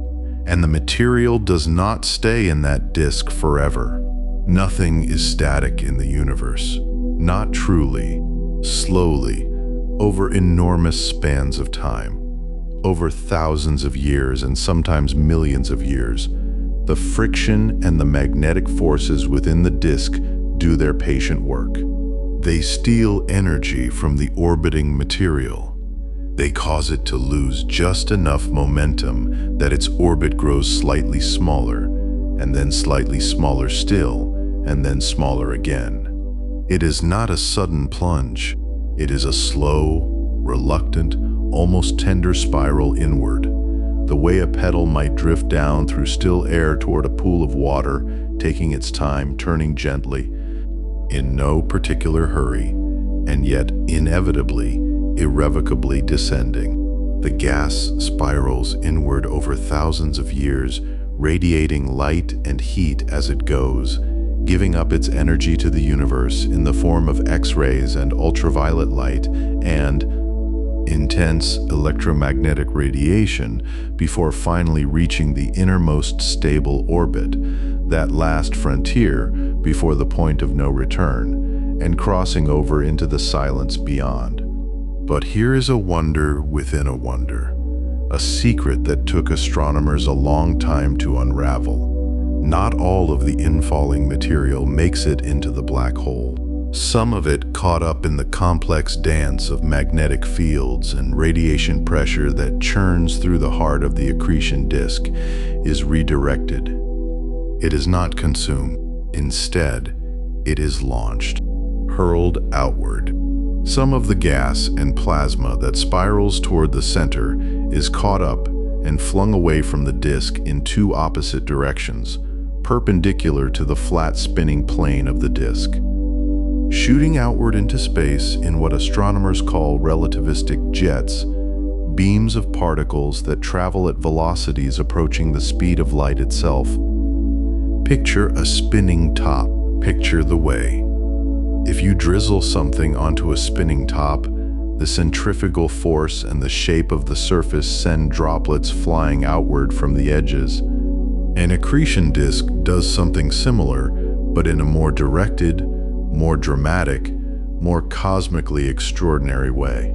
The jets that emerge from the poles of an active black hole's accretion disk can extend for thousands of light years, sometimes hundreds of thousands of light years, stabbing outward through the surrounding galaxy like shafts of pale blue light piercing through storm clouds.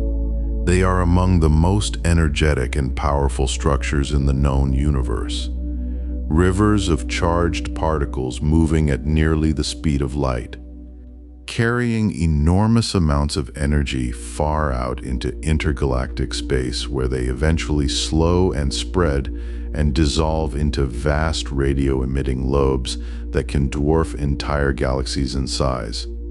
All of this, the disk, the X-rays, the spiraling and fall, the jets, flows from one fundamental truth, that a black hole does not destroy energy.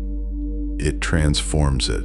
It takes the gravitational potential energy of infalling matter and converts it with extraordinary efficiency into light and heat and kinetic energy and radiation. In fact, accretion onto a black hole is one of the most efficient energy conversion processes in the universe, far more efficient than the nuclear fusion that powers our own sun.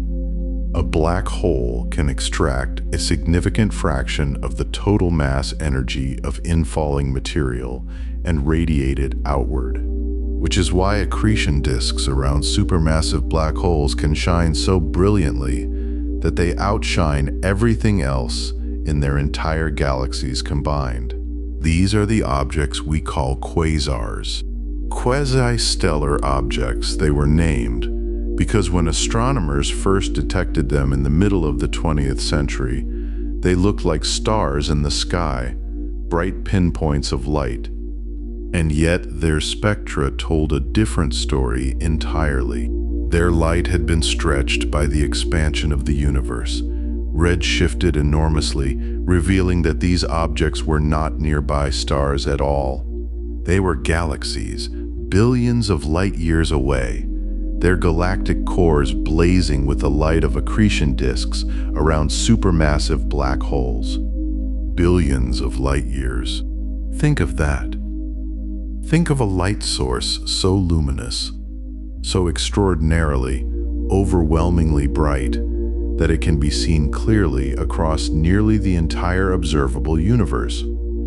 A single accretion disk, a single halo of infalling gas, shining so powerfully that the light it emits survives a journey of billions of years through the expanding darkness of space and still arrives here at our telescopes, bright enough to detect.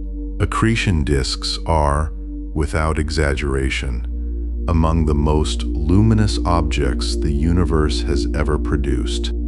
They are the bright edges of the unseeable. They are the fires that burn at the threshold of the void, and they burn with a patience and a ferocity that no human word quite manages to capture. And yet, seen from our comfortable distance, knowing that all this violence and heat and intensity is unfolding billions of light years away, there is something strangely peaceful about it. Something almost meditative. The slow spiral of gas across thousands of years. The gentle outward bloom of jets dissolving into quietude. The steady, patient radiance of a disk that may shine for millions or billions of years before the supply of infalling material finally thins and the glow begins to fade. There is a rhythm to it, a deep cosmic rhythm, like the slow turning of a tide or the long seasonal breath of a forest.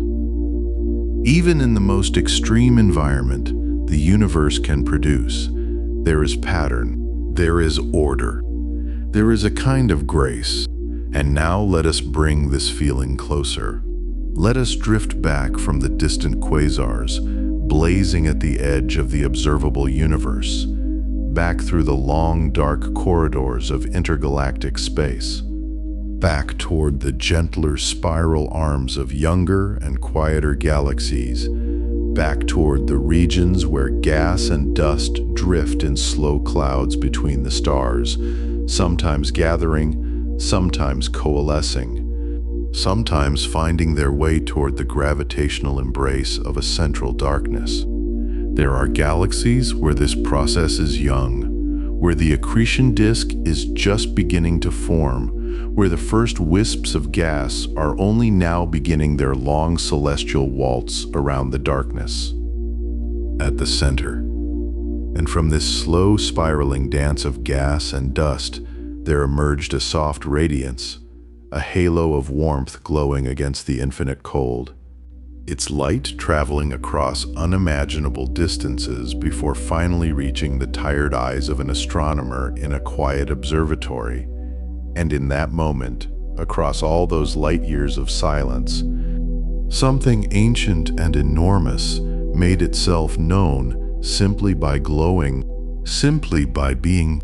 And if you let your thoughts drift further, past that glowing halo, past the accretion disk with its spiral arms of superheated matter, past even the event horizon itself where light bends and time grows heavy and strange, you will find yourself at the very edge of something that science has only begun to whisper about. Something that Stephen Hawking, sitting with his thoughts and his mathematics in the year 1974, dared to imagine. Something so delicate, so improbable, so quietly profound that it has changed the way we understand the relationship between the very large and the very small, between the cosmos we can see and the invisible quantum world humming beneath it all. Let us rest here for a moment at this edge. Let us breathe slowly and allow the mind to soften, because what we are about to consider is not something that can be grasped with urgency or force. It can only be understood gently, the way you might understand the last line of a poem you have read many times before, the meaning arriving not all at once but slowly, like warmth seeping through a window on a winter afternoon. Black holes, as we have come to know them in our long and wandering journey through this night, are places of extraordinary gravity. Places where matter has collapsed so completely, so irrevocably, that nothing which crosses the event horizon can ever return. Not light, not information, not even the idea of escape. They are, in the most precise and literal sense, the universe's great keepers of secrets. And for a long time, scientists believed they were also perfectly, absolutely cold, perfectly, absolutely dark, perfect voids of thermal emptiness, absorbing everything and giving back nothing. But then came Hawking, and with him came a question so quiet and so precise that it changed everything.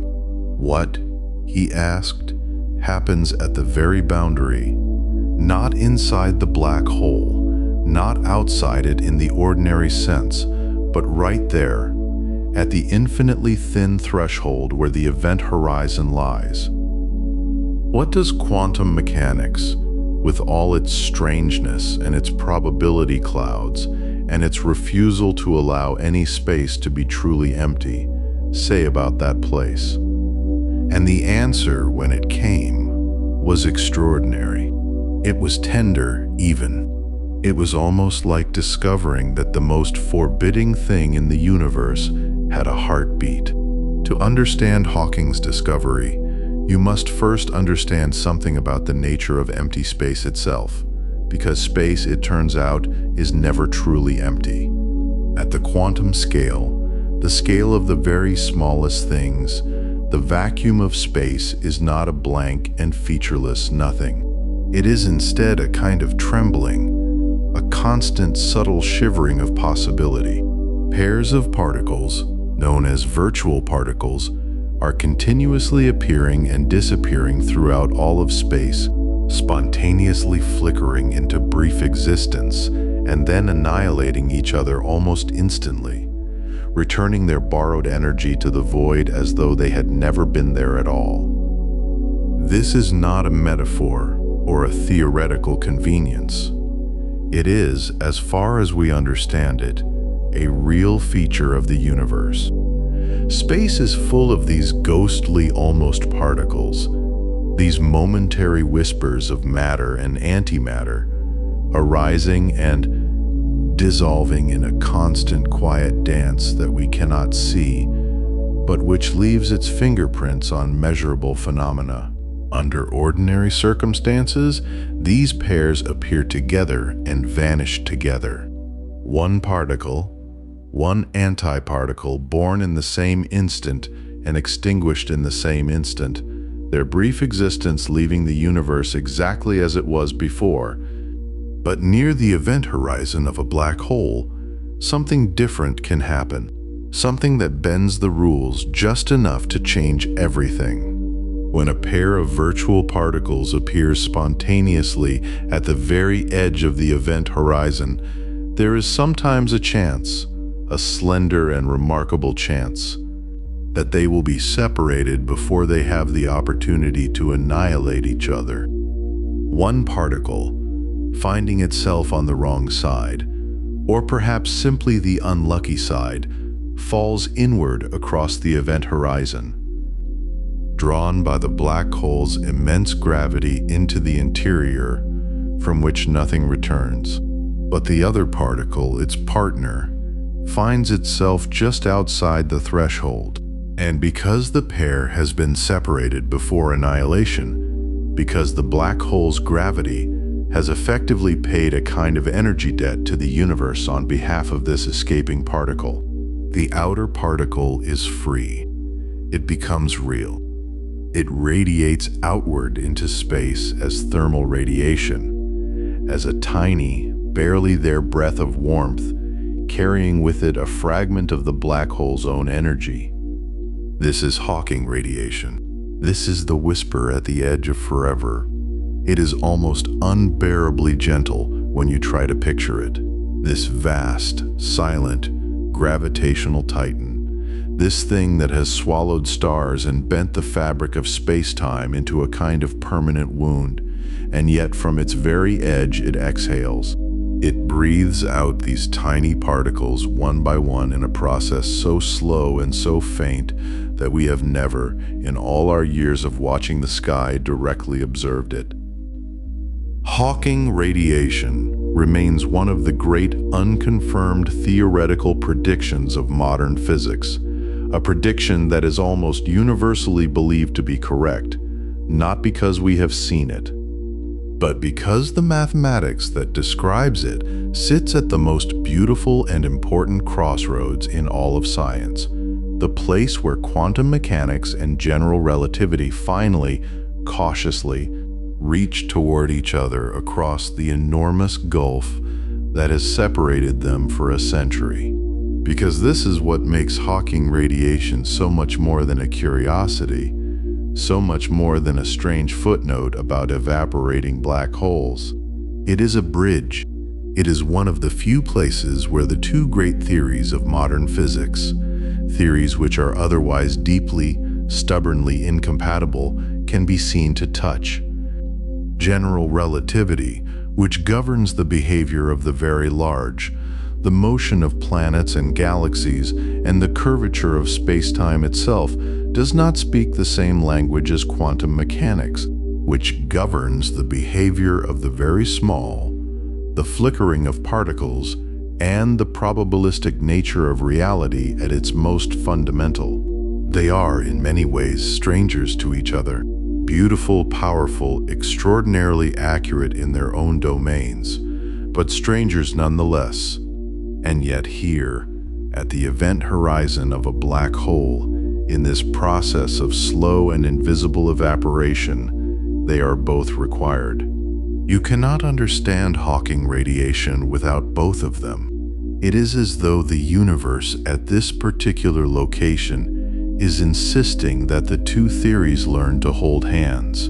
There is something poignant in that, if you allow yourself to feel it, something that resonates not just intellectually but in some quieter part of the mind, the part that responds to the feeling of things rather than the knowing of them. Two great ways of describing reality, each incomplete without the other, finding their point of contact at the most extreme place in the universe.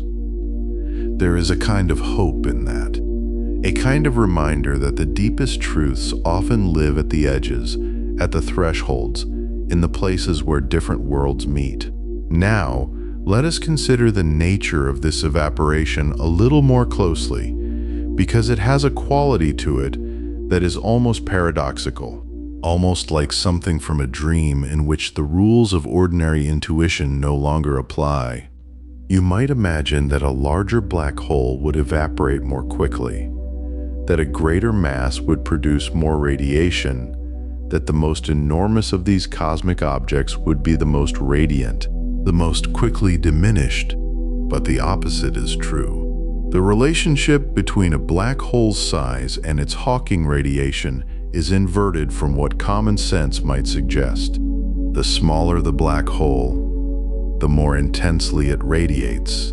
The hotter its Hawking temperature, the faster it loses mass through this quantum exhalation. And as it loses mass, it grows smaller still, which causes it to radiate even more intensely, which causes it to lose mass even faster. In a gentle and then increasingly urgent spiral toward a final vanishing. A very small black hole, if such a thing existed in isolation, would evaporate quite quickly in cosmic terms.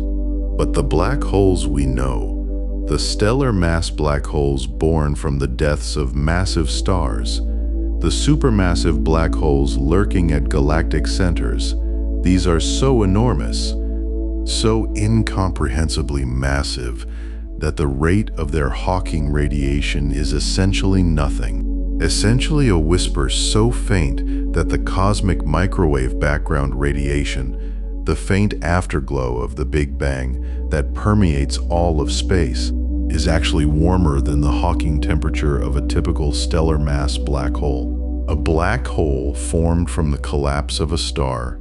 Many times the mass of our sun would take a length of time to fully evaporate through Hawking radiation that is not merely longer than the current age of the universe, but longer by many, many orders of magnitude. Numbers so vast they lose their meaning as numbers and become instead something closer to the feeling of forever. And so for now, in the universe, as it currently exists, this evaporation is purely theoretical in its consequences. These great dark objects are not noticeably diminishing. They are not rushing toward their end. They are simply being as they have been, drawing matter and light into themselves, growing in some cases, sitting in patient darkness in others, while the universe around them continues its own slow evolution. Billions of years from now, when the stars have all burned out and the galaxies have dispersed and the cosmos has grown cold and dark in ways we can barely imagine, perhaps then the Hawking radiation of the remaining black holes will become the dominant process in a dying universe. Perhaps the last light in the universe will be this light, this thermal glow of black holes, slowly giving themselves back to the void, one virtual particle at a time. There is something deeply moving about that image, if you let it settle quietly into your thoughts without trying to hold it too firmly. The universe in its final chapter, long after all the brilliance and the burning, attended only by these dark ancient things slowly, tenderly dissolving, returning everything they ever consumed back to the quantum foam from which all things arise. Not a violent end, not an explosion or a collision, just a long, slow breathing out, a release. And somewhere in that image is the reflection of something we recognize, something close and human and familiar. The way old things sometimes soften at the very end. The way great stories do not always conclude with drama, but sometimes simply grow quieter, quieter, until the silence itself becomes the meaning. The way a fire, once it has given all its warmth, settles into coals that glow more gently with each passing hour, not dying so much as completing. Stephen Hawking offered this to us, this image of black holes, not as purely consuming voids, but as objects with temperatures, with radiation, with a kind of thermodynamic life. He offered it through mathematics, through pages of careful and brilliant calculation, and from those pages emerged something that changed our picture of the universe in a way that could not be undone. Even if Hawking radiation itself remains unobserved, even if it continues to exist only in the equations and the theoretical frameworks, the understanding it has given us about the deep connections between gravity and quantum mechanics, between thermodynamics and the geometry of space-time, is irreplaceable. It is one of those rare ideas that, once encountered, becomes part of the architecture of how you think about everything else. And perhaps that is enough for tonight, to simply know that this is happening somewhere, invisibly at the edges of the darkest places in the universe. That right now, around black holes older than the oldest stars we can see, virtual particles are flickering into existence and being separated by the curve of space-time, one falling inward, one drifting outward, carrying a breath of warmth into the cold. That something which appears to consume everything is in its own infinitely patient way, also giving, also releasing, also participating in the universe's long conversation with itself. Let that image travel with you gently as your thoughts begin to slow. Let it rest at the back of your mind like the last page of a book left face down on the nightstand, its story not finished but paused, waiting for the return of consciousness and curiosity and morning light. Because the universe does not hurry. It does not need to. It has time in quantities we cannot count, and it is spending that time in ways both terrifying and tender, and at the very edges of its most extreme and silent places, it is whispering. The light that left the accretion disk traveled for so long, across such distances, through such stillness, before it reached the tired eyes of an astronomer in a quiet observatory. And it seemed almost impossible to believe that something so immense and so silent could be slowly, gently dissolving at its very edges, whispering its existence back into the universe, one invisible particle at a time, whispering its existence back into the universe, one invisible particle at a time. And somewhere in the hush of that thought, the mind begins to drift toward other shapes, other silences, other ways that the universe has of pulling things apart with extraordinary gentleness. Because there is a word, you see, a strange and almost playful word that scientists use to describe something that sounds, at first, quite alarming, but which, when you sit with it quietly in the dark and let it unfold at its own pace, becomes something closer to a lullaby than a warning. The word is spaghettification, and it is in its own peculiar way one of the most poetic things that physics has ever named.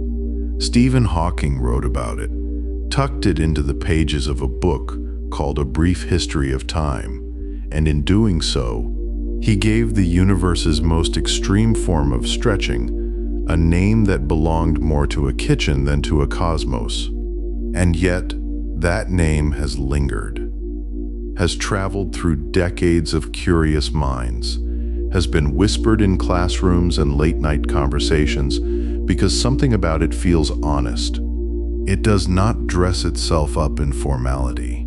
It simply says what it is. Near a black hole, if you were to fall, you would be stretched gently and then not so gently, like a long, slow thread of light drawn out across the dark. Let us imagine then, with the softness that only half sleep allows, what this would feel like, or perhaps more accurately, what it would mean, because the physics of it is really a story about gravity and difference, about the way that force does not arrive evenly, does not treat your head and your feet the same, and how in that small inequality, in that quiet disagreement between the top and the bottom of a falling body, something extraordinary begins to unfold. Gravity, as you know, grows stronger the closer you are to its source. This is not a secret. It is simply the nature of things. Stand on the surface of the Earth and your feet are very slightly closer to the center of our planet than your head is, and so gravity pulls on your feet, technically, with a slightly greater force than it pulls on your head, on Earth. This difference is so small as to be entirely unfelt, a whisper beneath a whisper, a difference so fine that the body does not register it at all. But near a black hole, this difference grows. It swells. It becomes the whole story. Imagine you're drifting, feet first, toward a small black hole, not a supermassive one, not yet, but a stellar mass black hole, perhaps one born from the collapse of a star many times the size of our sun. As you draw closer, the gravity pulling on your feet becomes noticeably, then dramatically, then overwhelmingly stronger than the gravity pulling on your head.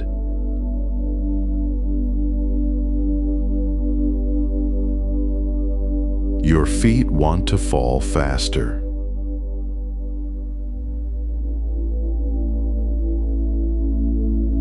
Your head wants to fall slower, and the space between them, the length of you, begins to stretch. At the same time, gravity pulls you inward from the sides, compressing you from left and right, squeezing you thinner even as you are drawn longer. You become, in the language of physics, a very long, very thin version of yourself, a thread of matter extended toward the singularity. And this is what the universe means when it spaghettifies something. These forces that do this work are called tidal forces, and they are not new or exotic in their concept.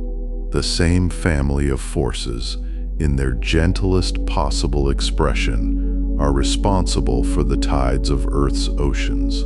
The moon's gravity pulls more strongly on the side of the Earth facing it than on the side facing away.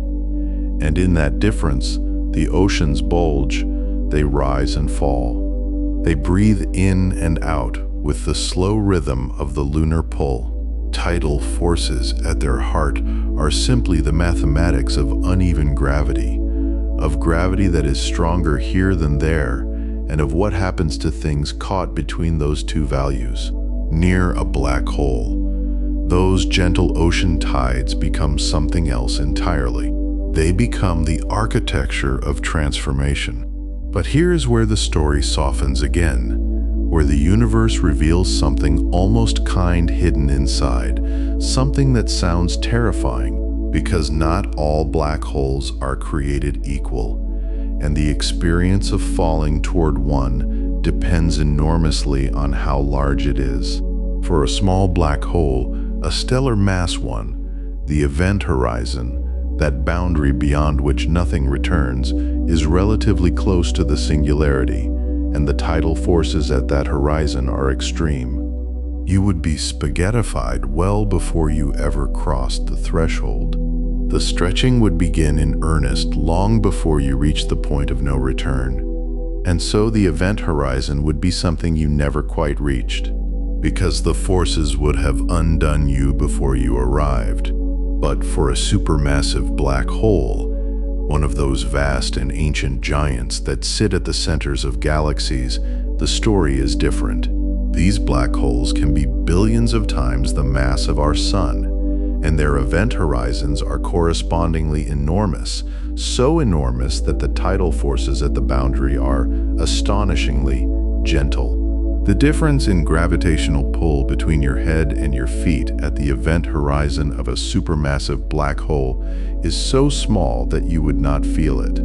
You could cross that boundary, that cosmic point of no return, in complete comfort, with no discomfort whatsoever, perhaps not even knowing you had passed it. The spaghettification, for you, would come later, much later, deep inside as you fell closer and closer to the center and the tidal forces finally grew too great to ignore. There is something almost tender in that thought, is there not? that the universe's most extreme structures could offer such a quiet welcome, such an unremarkable crossing. You would drift through the event horizon as though through a door with no visible frame, no fanfare, no sensation of change, and only later, in the deep interior of something incomprehensibly large, would the universe begin to gently, inexorably, pull you into a new shape. The tidal disruption events, too, are a story told on a grander scale, woven not from the imagined journey of a single astronaut, but from the observed fate of entire stars. Astronomers have watched, with instruments tuned to frequencies of light that human eyes cannot see, as stars wandering too close to supermassive black holes have been caught, captured, and stretched apart. These events are called tidal disruption events, and they are among the most dramatic things the universe does. A star, perhaps much like our own sun, drifts too near the immense gravitational well at the center of a galaxy, and the tidal forces begin their work. The star is pulled, stretched, its outer layers drawn into long streamers of gas that spiral and fall and glow with extraordinary brightness. For a brief and brilliant moment, the dying star outshines its entire galaxy. Every other star in that vast collection of hundreds of billions of suns is dimmed by comparison to this single act of unraveling, this one star being slowly, inevitably stretched into luminous threads by the patient pull of something far larger than itself. Astronomers watching from across the universe see a galaxy suddenly blaze, hold its brightness for weeks or months, and then fade again as the last of the star's material completes its long fall. It is a violence described in the language of light, and yet, from this distance, from the softness of a quiet room at night, it looks almost like a candle being lit and then blown out. A brief, warm glow in the dark. What the universe is doing, in all of these moments, from the imagined astronaut to the consumed star, is performing a kind of translation. It is taking matter which we think of as solid, as bounded, as having a shape that belongs to it, and it is showing that shape to be temporary, to be a suggestion rather than a rule. The star was never permanently a sphere. It was a sphere for a while, held together by the balance of its own gravity pulling inward and the pressure of its own nuclear fire pushing outward. And when that balance was disturbed, when something larger came along and whispered a different equation into its structure, the sphere became a thread, and the thread became a glow, and the glow became a memory written in light across the cosmos. And perhaps that is what spaghettification is really about, beneath the playful name and the extraordinary physics. It is about the impermanence of shape. It is about the way that what we think of as solid and defined is really just a temporary agreement between forces, a handshake between pressures and that gravity. Given enough difference across the length of a thing, we'll renegotiate that agreement entirely. Shape is not permanent. It is a conversation, and black holes are simply very persuasive speakers. There is a dreamlike quality to thinking about being stretched across space, and the mind, in its sleepward drift, finds it easy to imagine. You have felt it in small ways, perhaps in the half sensations of falling that sometimes visit the body just at the edge of sleep, that gentle lurch that wakes you briefly before you descend again into stillness. Physicists call it a hypnic jerk, but in the softness of this moment, it feels more like the body trying on, for just a fraction of a second, what it might feel like to fall freely. To release the grip of ordinary gravity and become momentarily weightless, momentarily extended, a small echo of what the universe does with such grandeur to the stars. There is a kind of democracy in tidal forces too, a fairness that is almost meditative. They do not care whether you are a star or a planet or a collection of atoms assembled into something briefly and beautifully alive. They apply their mathematics to everything with the same patient consistency. A star and a stone and a thought would all be subject to the same equations near a black hole, all pulled long and thin by the same relentless arithmetic of uneven gravity. The universe does not make exceptions. It simply applies its rules with extraordinary calm. And yet within those rules, within that patient mathematics, there is room for wonder. For the kind of wonder that a child feels when asking why the stars do not fall, why they stay up there in the dark, without anything holding them. What keeps them from coming down? The answer, of course, is that they are falling, always falling, curving through the geometry of space in long, beautiful arcs that bring them back to where they started, falling forever around the center of things. Everything is falling. The question is only what you fall around and how far you fall, and whether what you fall toward is gentle enough to let you keep your shape when you arrive. The stars at the centers of galaxies fall too close sometimes. They wander, nudged by the gravity of passing neighbors, into orbits that curve inward rather than around, and they fall toward the center, and at the center something immense and patient waits. And the star is welcomed in the only way a black hole knows how to welcome anything, with a stretching, a brightening, a long luminous unraveling into threads of gas and light that briefly announce to the rest of the universe that here, something remarkable has happened, that here, a shape has been translated into something new. Astronomers watch for these announcements. They scan the skies for galaxies that suddenly brighten, where no star should be that bright, for the signature of matter falling and heating and glowing as it spirals inward.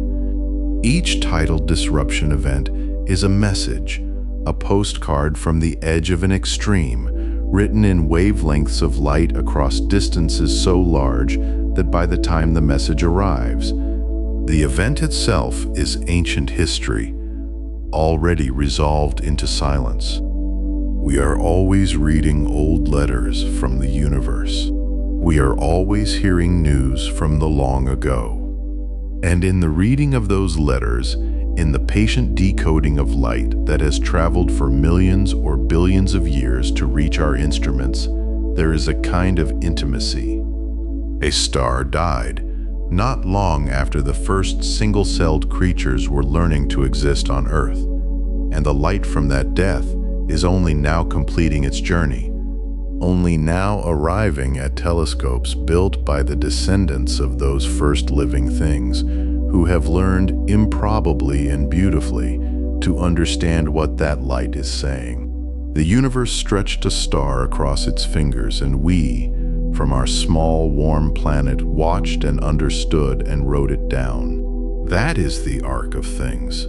The long, slow arc from simplicity to comprehension, from matter to meaning, from a star unraveling at the edge of a black hole to a human mind lying quietly in the dark, letting the thought of it drift through consciousness like something luminous and gentle, something that asks nothing more of you than that you simply wonder at it for a moment before you let it go and fall into sleep.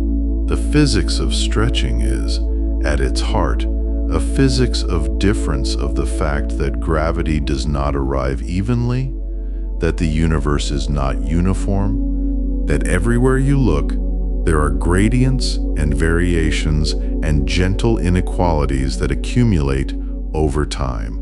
And there was something almost tender in the way the cosmos stretched these great structures across its fingers, as though the universe itself were slowly smoothing out the wrinkles of matter into something long and luminous and quiet, much like the way sleep gently smooths the furrow from a dreaming brow. softening what was once taut and tangled into something loose and restful and wide. And now we drift even deeper into a part of the cosmos where the language of light gives way to something older, something that does not shine at all, but moves instead like a trembling in the deep fabric beneath everything, beneath stars and dust and time itself. A kind of sound that is not sound, a kind of wave that is not water, and yet behaves in ways that feel, somehow, strangely familiar to us. The way a held breath feels familiar before it is finally gently released. Imagine the universe not as a stage upon which things happen, but as a fabric, something like the finest silk imaginable, though silk is far too coarse a comparison. Something more like the thinnest possible membrane stretched across the whole of existence, woven from the threads of space and time themselves into one continuous shimmering sheet that physicists call space-time. Everything that has mass rests upon this fabric, and every object, every planet, every drifting moon, every burning star presses into it slightly, the way a sleeping body presses gently into the mattress beneath it, creating small hollows and curves and depressions in the sheet. And it is these curves, these gentle geometrical sighs in the fabric of reality, that we experience as gravity. This was Einstein's great gift to our understanding, the recognition that gravity is not a force pulling things toward each other across empty space, but rather the shape of space itself, the way matter curves the fabric of existence, and how that curvature guides the motion of everything moving through it. The way water in a bowl finds the lowest point, not because something pulls it down, but because the shape of the bowl invites it there. And if matter resting quietly curves space-time into something like a gentle valley, then matter moving, matter accelerating, matter dancing in great spiraling orbits around other matter, can do something far more remarkable. It can send ripples through the fabric itself. Not ripples of light, not waves of electromagnetic energy, but something far more fundamental, disturbances in the very geometry of space, compressions and expansions in the dimensions of reality itself, moving outward from their source the way the memory of a stone thrown into a still pond continues spreading long after the stone has sunk, long after the surface has grown calm again, long after you have walked away from the water's edge and forgotten that you were ever there. These are gravitational waves, and Einstein predicted them a century before anyone could hear them. He worked out the mathematics in 1916, in the years just after he had completed his general theory of relativity, and he found within the equations a remarkable consequence, that any mass moving in certain ways, orbiting, spiraling, colliding, would send these ripples outward through the fabric of space-time at the speed of light. But the waves would be almost unimaginably faint by the time they reached us, stretching and squeezing space by amounts so vanishingly small that even Einstein himself doubted they could ever be measured. He thought perhaps the universe had hidden this particular truth so deeply that human instruments might never be delicate enough to find it. And for a long time it seemed he might be right. Now let us travel somewhere very far from here, far even from the scale of galaxies, back in time by more than 1 billion years, to a place roughly 1⅓ billion light years away from the little blue world where you are now lying quietly in the dark. In that distant region of the cosmos, 2 black holes had been circling each other for what might have been millions of years, each one the collapsed remnant of a massive star that had long since burned away. 2 invisible monuments to what had once blazed brilliantly in the dark. They were not equal in size, these two. one roughly 36 times the mass of our sun, the other about 29 solar masses, and they orbited each other in a slow gravitational embrace that was, for uncountable eons, patient and unhurried, the way two dancers circle the floor before they finally come together. But nothing in the universe stays perfectly still, and the very act of orbiting, of two massive objects curving around each other in that great cosmic waltz, was itself sending tiny gravitational waves outward into the fabric of space, and those waves carried energy away with them, and as the energy slowly drained from the system, the two black holes drew fractionally closer to each other, and their orbit grew fractionally faster, and they drew closer still, and faster still, and closer and faster in a spiral that took millions of years to complete, but was always heading toward the same inevitable destination. And then, on a cosmic scale, suddenly, in what would register as barely a fraction of a second from any outside perspective, the two black holes reached each other. They touched, if you can call it touching, in that profound and total way that only black holes can, not grazing, not colliding like billiard balls, but merging, their event horizons flowing into one another like two droplets of the most impossibly dense liquid in existence, becoming a single larger black hole, warped and ringing like a struck bell, settling into its new shape through a process called ring down, where it shudders and oscillates and gradually grows still.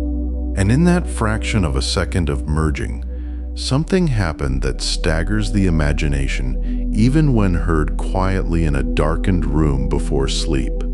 The energy released in that single moment of collision was greater than the energy emitted by every star in the entire observable universe during that same fraction of a second. Every star, all the hundreds of billions of galaxies, each containing their hundreds of billions of suns, all of them shining together at once. And still, that light was outshone in energy terms by this one invisible event. This merger of two dark objects in the deep quiet of space.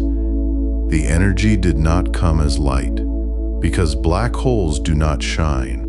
It came as gravitational waves, as a burst of space-time rippling, a shudder in the fabric of everything that spread outward in all directions at the speed of light, passing through matter as though matter were not there at all, because to a gravitational wave, matter is essentially transparent. Rock and water and iron and bone, all of it simply breathed in and out by the tiniest imaginable amount as the wave passed through, not enough for any living thing to feel, not enough to disturb a single atom's position by more than a fraction of the width of a proton. And yet somehow, that was enough. 1,300,000,000 years later, that same ripple, that same ancient trembling in the geometry of space, reached a small planet in an unremarkable arm of an ordinary galaxy, and there, waiting for it with instruments of breathtaking precision, was a pair of detectors called LIGO, the Laser Interferometer Gravitational Wave Observatory, built at two sites far apart from each other in the continental landscape of the United States, one in the state of Louisiana near a place called Livingston, another in the state of Washington near a place called Hanford, each one a slender L-shaped structure with arms stretching 4 kilometers in each direction, holding within those arms the most sensitive measuring apparatus human beings have ever constructed. The principle behind LIGO is elegant in the way that the best scientific instruments always are, drawing on fundamental physics and carrying it to its logical, extraordinary extreme. A laser beam is split into 2 beams traveling down the 2 perpendicular arms. The beams bounce back and forth between mirrors of extraordinary smoothness and return to meet each other. Under normal circumstances, They cancel each other out in a pattern of perfect destructive interference, arriving back at the meeting point in such precise lockstep that the combined signal reads as nothing, as silence. But if a gravitational wave passes through, it stretches space along one arm while simultaneously squeezing it along the other, and the beams take different amounts of time to travel their different journeys. And when they return, they are no longer in perfect lockstep, and that mismatch, that infinitesimal difference in arrival time, registers as a signal. The mirrors must move by less than 1/10,000th the diameter of a proton for this to be detected, which is to say they must detect something far smaller than anything that has ever been directly measured in the history of human science.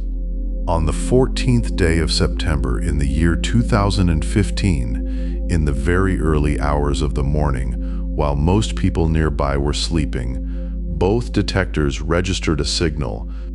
It lasted about 0.2 of a second. It was a chirp, a rising tone that swept upward in frequency as the black holes spiraled faster and faster in their final moments before merger, and then the ring down, and then silence. The computers recorded it. The algorithms flagged it, and within hours, the scientists looking at the data felt the particular stillness that comes when you know you're looking at something that has never been seen before in the history of our species. They called this signal GW150914, naming it after the date of its detection, and it was, in every sense of the phrase, a new kind of astronomy, a new kind of listening. Every observation human beings had ever made of the universe had relied on some form of electromagnetic radiation, on light in its various wavelengths from radio waves to gamma rays, all of it part of the same family, all of it telling us about matter that emits or reflects or absorbs photons. But gravitational waves come from gravity itself, from the curvature of space-time, and they pass through everything completely unimpeded, carrying information about events that might be invisible in every other way. Black holes, for instance, which do not emit light in any meaningful way, had always been inferred and deduced from their effects on other things. But now they had announced themselves directly, had sent their own voice across more than 1 billion light years of space and time, and we had finally built ears sensitive enough to hear them. Einstein had predicted this in 1916. He had written the mathematics that implied these waves must exist, and he had lived his entire remaining life without any hope of their detection, and yet the equations had been patient, as mathematics always is, and they had waited for us to catch up, and on that September morning in 2015, a century after the prediction was made, the universe confirmed it with a sound like a brief, distant music in the bones of space. There is something profoundly moving about this that does not require any scientific training to feel. We build instruments of extraordinary delicacy and point them at the universe, and the universe answers. It does not always answer quickly. Sometimes the answer takes 100 years, but it answers, and when it does, the reply carries within it information that has been traveling since long before any human civilization existed, since before the first fish climbed onto land, since before the great ferns of the Carboniferous spread their fronds across the shallow ancient shores. The reply was already on its way, already rippling through the fabric of space, heading toward a planet and a species that did not yet exist, but would one day be ready to receive it. The gravitational wave passed through Earth in September 2015 at the speed of light, the same speed it had maintained for every one of those 1,300,000,000 years of travel. Because gravitational waves, like light, cannot travel at any other speed through the vacuum of space. constrained by the same cosmic speed limit that applies to all massless things moving through the geometry of reality. And because they travel at the speed of light, they carry information about their source in the same way that ancient starlight carries information about long-dead suns. The event encoded in the wave, the masses of the black holes, their distance, the duration of their final spiral, all of it recoverable by careful mathematical analysis of the signal's shape. The way you might read a whole story in the pattern of ripples left by a single stone.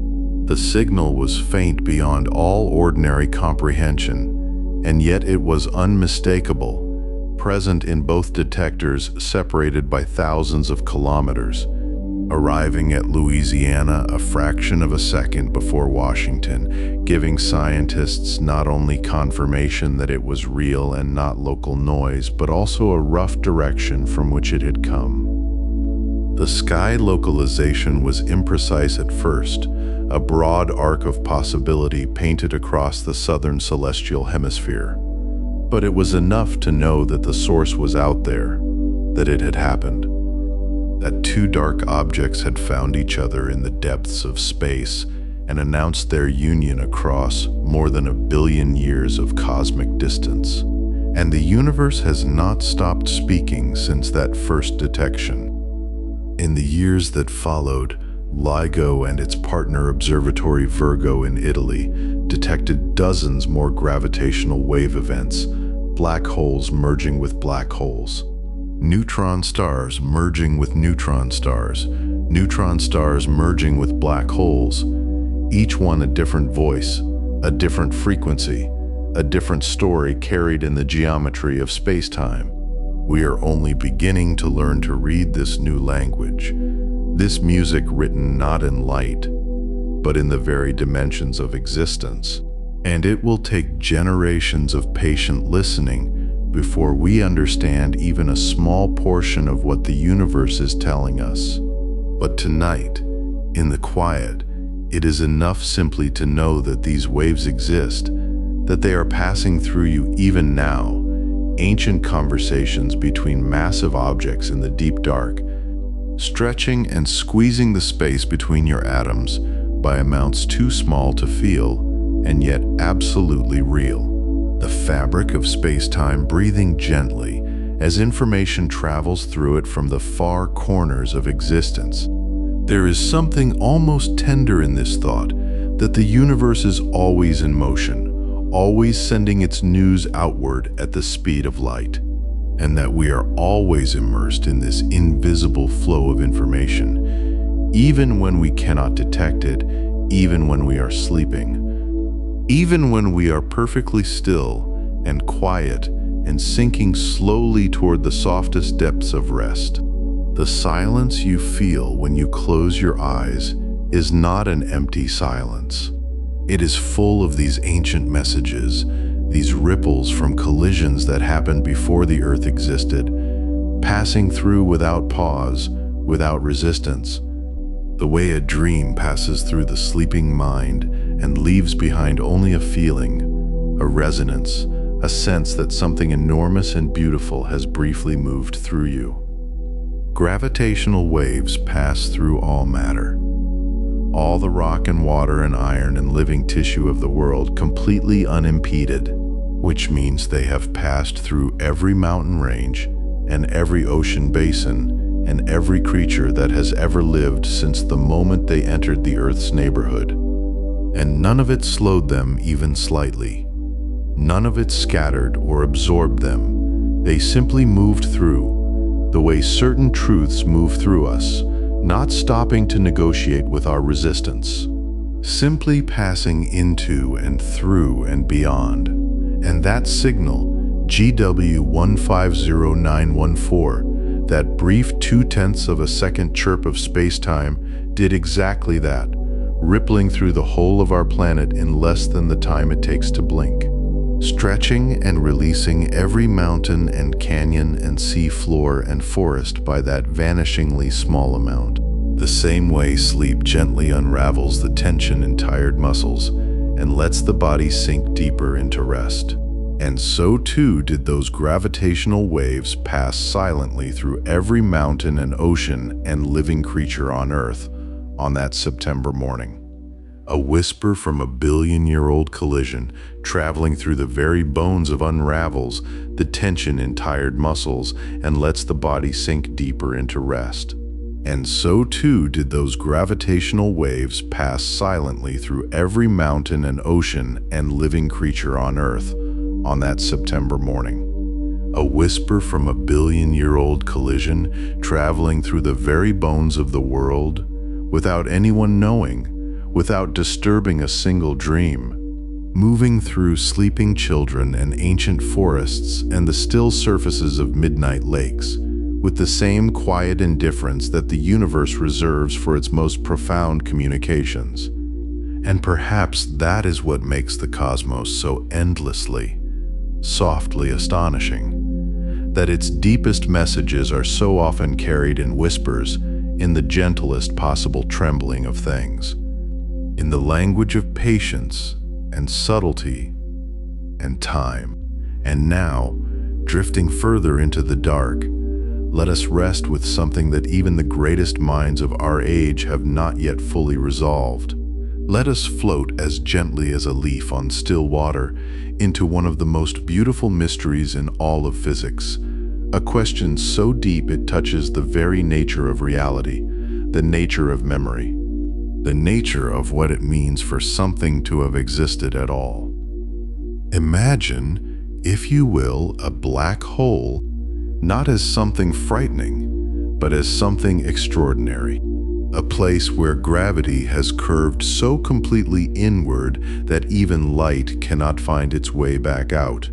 A place where the ordinary rules of space and time, the rules that govern the path of every photon and every heartbeat and every falling stone, bend entirely beyond recognition. In the language of general relativity, a black hole is a region of space-time where the curvature becomes infinite at a central point called a singularity, surrounded by a boundary called the event horizon, the place of no return, the threshold beyond which nothing, not even a whisper of light, can escape. Now hold that image softly in your mind, the way you might hold a smooth stone picked up from a riverbed.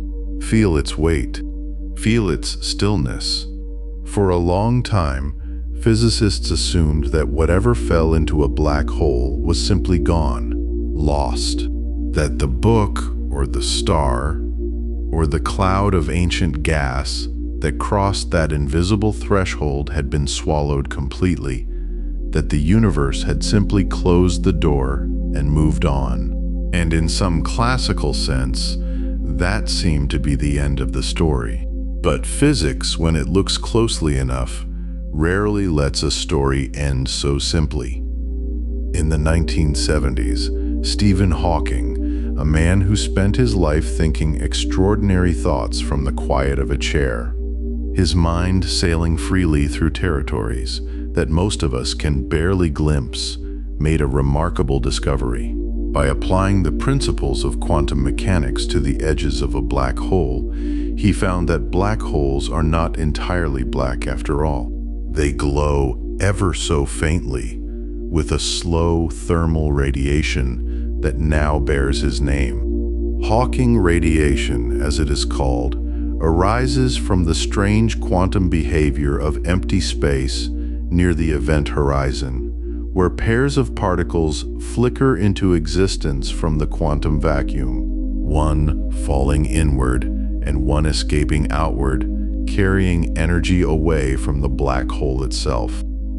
Over immense stretches of time, stretches that make the current age of the universe seem like a single breath, a black hole will slowly, imperceptibly lose energy through this radiation and eventually evaporate completely, vanishing like a drop of water on a summer stone, leaving behind nothing but a last faint pulse of warmth in an otherwise indifferent cosmos.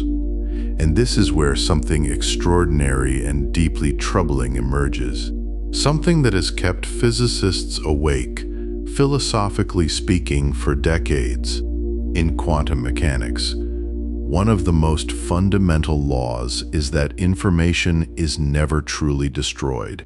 Every particle, every interaction, every quantum state carries within it a kind of encoded history, a record of everything that has shaped it. If you know the complete quantum state of a system at any given moment, the laws of quantum mechanics tell you that you can, in principle, trace that system both forward and backward in time with perfect fidelity.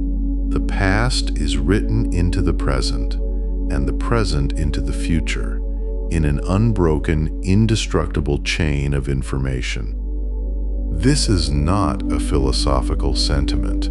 It is a precise mathematical statement at the heart of one of the most tested and trusted theories in all of science. But Hawking radiation appears to carry no memory. It is thermal radiation, randomized, carrying no imprint of whatever fell into the black hole to produce it. If a library of books falls into a black hole, and the black hole slowly evaporates into Hawking radiation, and the radiation is purely thermal, with no information encoded within it, then the contents of those books, every word, every idea, every delicate configuration of atoms and meaning would be gone forever. Not just lost, but gone in a way that violates the deepest principles of quantum mechanics. The information would simply cease to exist anywhere in the universe. This is the information paradox, and it is not a small problem. It sits at the intersection of our two greatest theories of reality, general relativity, which describes the large-scale structure of space-time, and quantum mechanics, which describes the behavior of the very small, and it suggests that they cannot both be entirely right, at least not as they currently stand. Something, somewhere in our understanding must give. Stephen Hawking debated this paradox with passion and intellectual honesty for decades. He and the physicist John Preskill, among many others, engaged in one of the most famous and sustained disagreements in modern physics. A friendly but deeply serious argument about the fundamental nature of reality. Hawking, for most of his life, believed that information was indeed lost when a black hole evaporated, that this was simply a feature of the universe we had to accept, a place where the book of quantum mechanics was missing a page. Preskill held firmly to the belief that information must somehow survive, that the universe keeps its records somewhere even when we cannot see how. In 2004, in a moment that rippled gently through the physics community like a stone dropped into a still pond, Hawking conceded the bet. He announced at a conference in Dublin that he had changed his mind, that he now believed information is preserved, finding a way to escape the black hole rather than being destroyed within it. The audience, I'm told, was surprised. Preskill received, as the terms of the bet had specified, an encyclopedia, a repository of information, which was rather a perfect prize, all things considered. But even in conceding, Hawking did not provide a mechanism. The how of it remained, and in many ways still remains, beautifully, hauntingly open. Let us rest here for a moment in that openness. Let it settle around you like the quiet of a room at midnight, like the softness of darkness behind closed eyes. There is something strangely comforting in a mystery this large, something that makes the mind feel paradoxically more at ease rather than less. One of the most breathtaking ideas that has emerged from this question is called the holographic principle. Imagine that everything inside a black hole, every particle, every quantum state, every piece of information about every object that has ever crossed the event horizon, is not truly stored inside the black hole's volume, but is instead encoded on the surface of the event horizon itself. The way an image can be encoded on a two-dimensional hologram that, when lit correctly, projects the appearance of three dimensions. The physicist Gerard 't Hooft and later Leonard Susskind proposed this idea with careful mathematical reasoning, suggesting that the information capacity of a region of space is not determined by its volume, but by its surface area. The world inside, in a sense, is written on the boundary around it. Hold that image gently. The idea that depth is a kind of projection, that what seems to be contained within is actually inscribed upon the surface, that the boundary remembers everything. This is not merely poetry, though it has the quality of poetry. It is a serious proposal supported by rigorous mathematics, and it has led to some of the most profound theoretical work in physics in the last 3 decades. It suggests something almost dreamlike about the structure of reality, that the universe may store its memories in ways that are radically different from how we experience the world, that the inside and the outside of things are related in ways that fold gently back upon each other. That information is never truly sealed away in an unreachable darkness, but remains somehow inscribed at the edges, at the thresholds, at the quiet boundaries, where one thing gives way to another. The physicist Juan Maldacena, working in the late 1990s, gave this idea a precise and extraordinary mathematical form. His work, often called the ADS-CFT correspondence, describes a kind of equivalence between a theory of gravity in a higher dimensional space and a quantum field theory on its lower dimensional boundary. Within this framework, the question of information in black holes takes on a new geometry. Information that appears to fall irretrievably into the interior may, through the mathematics of this correspondence, be shown to survive in the boundary description, preserved with perfect quantum fidelity in the radiation that slowly emanates from the black hole over its long, quiet lifetime. More recently, Maldacena and his collaborators have pursued this line of thinking into new and subtle territory. The idea emerging from their work is that information may indeed escape a black hole encoded within the Hawking radiation itself, not randomly, not thermally scrambled into pure noise, but written there in patterns so intricate and delicate that they would be, in any practical sense, impossibly difficult to read. Like a library that has been translated into a language of quantum correlations, a language of such extraordinary complexity that no conceivable instrument could decode it, and yet a language that is, in principle, complete. Nothing erased, nothing missing. Every word of every book that ever fell into the darkness, preserved in the faint, warm glow that slowly rises from the horizon. The mechanism by which this happens remains, in the most honest and beautiful sense of the word, mysterious. The mathematics points toward it. The principles demand it. But the precise path by which information finds its way from the interior of a black hole into the radiation outside, navigating somehow through or around the singularity and the immense curvature of space-time near the horizon, is not yet fully understood. It is a frontier, a place where our best maps end and the territory continues, uncharted and quietly magnificent. And drifting here, floating in the warm and gentle dark of this mystery, there is something that feels like more than physics. There is something that feels like a kind of reassurance woven into the structure of reality itself. The universe, it seems, does not forget. It cannot. Even when it appears to swallow things whole, even when it closes over them in darkness and silence, and impossibly curved space-time, the information, the record, the signature, The irreducible fact of what has been persists. It may be transformed. It may be encoded in ways that no living mind could ever decipher. It may be spread across the dim surface of an evaporating boundary in a language of quantum entanglement so complex it defies all ordinary description. But it is not gone. It is held somewhere, in some form, in the patient and faithful memory of the laws that govern everything.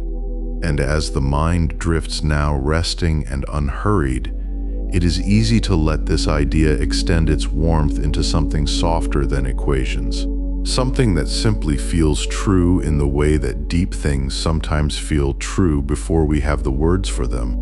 The notion that nothing is truly lost, that every configuration of matter and energy and thought and experience leaves its mark on the fabric of reality, encoded somewhere in the long and intricate history of the universe, held in the very structure of the laws that have governed everything from the first moment of time to this quiet, still sleeping instant. The book that fell into the black hole, the star that was devoured, the light that crossed the horizon and never returned, all of it written, somehow, somewhere, in the patient and eternal record of everything that has ever existed and everything that has ever been felt or known, and the idea that nothing is truly forgotten, that the universe holds its memories in ways we have barely begun to understand, settled over the mind like a blanket drawn gently across the shoulders on a cold and starlit night. And it is enough,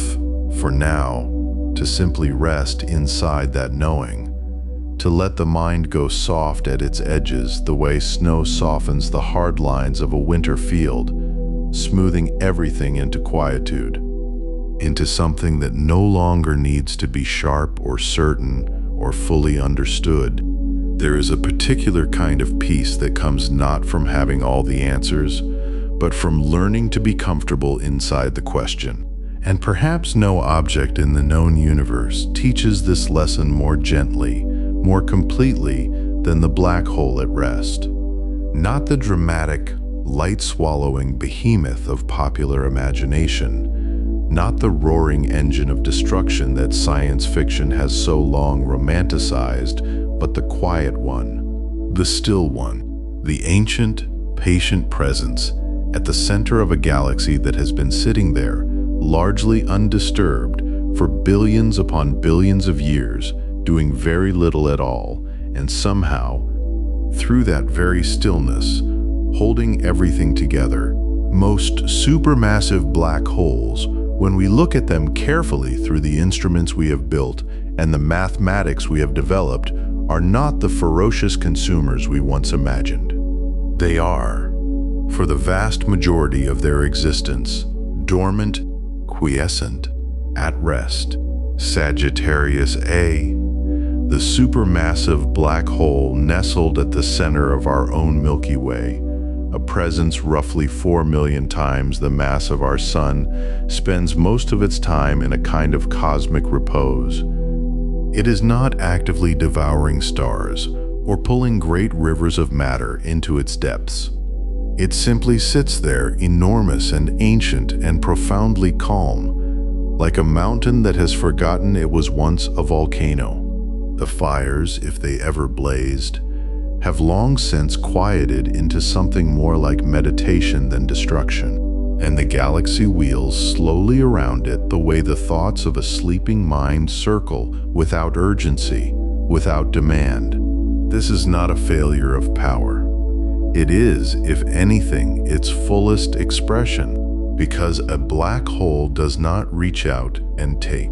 It does not extend invisible arms across the cosmos to gather in what surrounds it. Matter must come to the black hole of its own accord, drawn by the ordinary mechanics of orbital dynamics, nudged by gravitational interactions, wandering gradually inward over enormous stretches of time.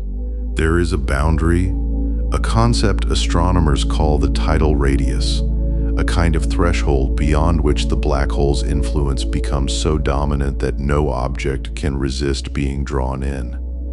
But within vast regions of space around even the most massive black holes, the surrounding environment remains largely undisturbed. Stars orbit in their ancient patterns. Gas clouds drift and cool and collapse into new stars without being consumed. Planets circle their suns in silence. The black hole sits at the center of all of this, not as a predator, but as something more like an anchor, a still point around which enormous complexity quietly organizes itself. There is something deeply human about the way we have misread this stillness for so long. We looked at the equations and the mathematics, and we assumed that power must express itself loudly, that strength must be visible, that something so incomprehensibly massive must surely be doing something dramatic at every moment. But the universe keeps gently correcting us. It keeps reminding us that the most profound forces are often the most silent, that influence does not require noise, that the deepest kinds of holding do not look like grasping at all. A black hole cannot be seen directly, not in the way we usually mean when we talk about seeing something. Even the historic image captured by the Event Horizon Telescope, that glowing orange ring that moved so many people to genuine tears when it was released to the world in 2019, was not an image of the black hole itself. It was an image of the light bending around it. The hot gas and plasma spiraling in the accretion disk, glowing as it fell. The black hole itself remaining invisible, present only as an absence, a shadow. A place where light chose a different path. And before that, for decades, we knew black holes existed. Not because we could see them, but because we could see what they did to everything around them. Stars moving in strange, accelerated arcs around an invisible center. Light bending as it passed near something impossibly dense. The fabric of space-time itself rippling outward when two black holes spiraled together and merged, sending gravitational waves washing through the universe like sound through deep water. Detectable on Earth as a vibration finer than 1,000th of the diameter of a proton. They are masters of invisible influence. They change everything around them without being seen. They reshape the paths of stars and light and time itself. And they do all of this without announcing their presence, without requiring acknowledgement, without needing to be understood to continue doing what they do. There is a kind of lesson in that, if we want to receive it, a gentle one, offered without insistence, in the way that the best lessons always are. The mind, drifting now towards sleep, might turn this idea over slowly, the way you might turn a smooth stone in your hand in the dark without needing to look at it, simply feeling its weight and its coolness, the way it fits against the palm. What does it mean to exert an influence so quiet that it is only ever visible through its effects on others? What does it mean to be a presence that holds without grasping, that draws without reaching, that shapes the world around it simply by existing, simply by being what it is? The black hole does not try. It does not exert effort. It does not struggle or strive or assert itself. It simply is. And the universe bends around that isness, the way water bends around a stone, the way sleep bends around a tired mind, the way this night bends around the quiet fact of your breathing. Studying black holes has changed us, not just as scientists, not just as people who measure and calculate and publish papers, but as a species trying to understand what kind of universe we live in, what kind of reality we inhabit, what kind of story we are part of. Before black holes, we thought we understood space. We thought we understood time. We thought reality was, at its deepest level, something comprehensible, something that would eventually yield its secrets to the right equations and the right instruments. And then we found these places where space curves so sharply that it closes in on itself, where time slows and distorts, and eventually, at the singularity, breaks down entirely into something our mathematics cannot yet describe. We found places where the rules we thought were universal turned out to be local approximations, true enough for the world of ordinary experience, but not the deepest truth. And instead of making us despair, instead of collapsing the beautiful edifice we had built, this discovery opened something. It made the universe larger. It made it stranger. It made it more beautiful than we had dared to imagine. Because a universe that contains black holes is a universe that contains genuine mystery, genuine depth, genuine regions of the unknown that are not merely gaps in our knowledge, but possibly gaps in the structure of knowledge itself, places where new frameworks of understanding may be needed, where the next great revolution in physics is quietly waiting to be born. Einstein's general relativity, the framework that predicted black holes before we were certain they existed, breaks down at the singularity. Quantum mechanics, the theory that governs the behavior of the very smallest things, cannot currently be reconciled with what we know about black holes and gravity. There is something here, at this intersection of the very large and the very small, the very massive and the quantum, that we do not yet understand. And Hawking radiation, the theoretical process by which black holes are predicted to slowly lose mass over unimaginably vast stretches of time, raises questions about information, about whether what falls into a black hole is truly lost or merely transformed. Questions that touch the deepest foundations of physics and philosophy alike. Questions that keep some of the brightest minds in the world awake at night, turning the problem over and over in the dark, like a smooth stone in the hand. But tonight, none of that urgency is required of you. Tonight, all of that wondering can simply settle, like dust settling in a still room, like snow settling on a field that has decided to be a field and nothing else for a while. The questions are beautiful precisely because they are open. The mystery is a gift precisely because it is genuine. And the universe in its patient and incomprehensible vastness is not waiting for you to solve it tonight. It has been here for nearly 14 billion years. It has watched stars be born and die, and be born again from their own scattered remains.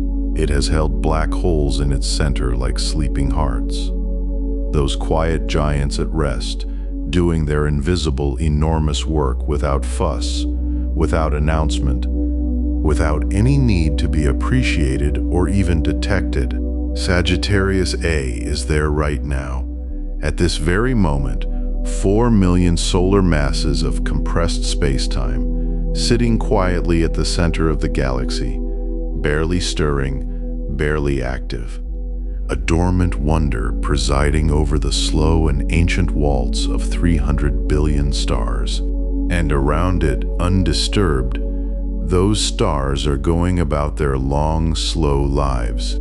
Planets are circling some of them, and on at least one of those planets, orbiting a star of modest size in an unremarkable arm of the spiral galaxy. A person is lying in the dark, listening to a voice describe the stillness of a thing too vast to imagine, and feeling, somewhere beneath the level of thought, the strange comfort of being a small and conscious part of something so incomprehensibly large.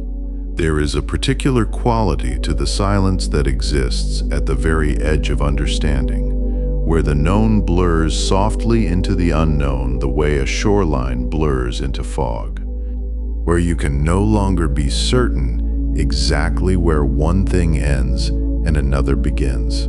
It is not an uncomfortable silence. It is the silence that surrounds a truth too large to be spoken all at once.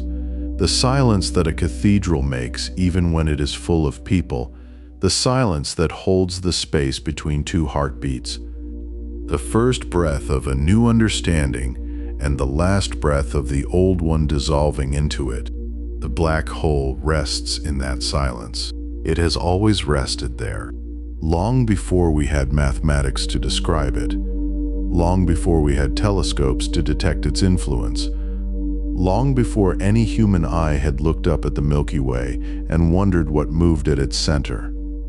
The quiet giant was there, undisturbed, patient beyond patience, a still point in the turning universe, neither asking anything of the stars that circle it, nor offering anything but this, the gentle, invisible fact of its enormous gravity. The wordless reminder that presence does not require performance, that the deepest power is the kind that holds without needing to be seen, that the most enduring things in the universe are often those that simply, quietly remain, and somewhere in the vast and slowly cooling dark, in the space between galaxies where almost nothing moves and the silence is older than any star still burning, there are black holes that have been waiting since the early universe, patient as stone, patient as mathematics, patient as the idea of infinity when you stop trying to reach its end and simply let it be what it is all around you, holding everything, needing nothing, as still as the night has now become, as still as the breath that grows slower, as still as the mind releasing the last bright thread of thought and letting itself finally, gently, and completely rest. And so our quiet journey through the dark between the stars has come to its gentle close, where even the greatest giants of the cosmos rest in patient silence. If your eyes are still soft and open, another chapter waits whenever you're ready. But for now, let the vastness carry you softly inward.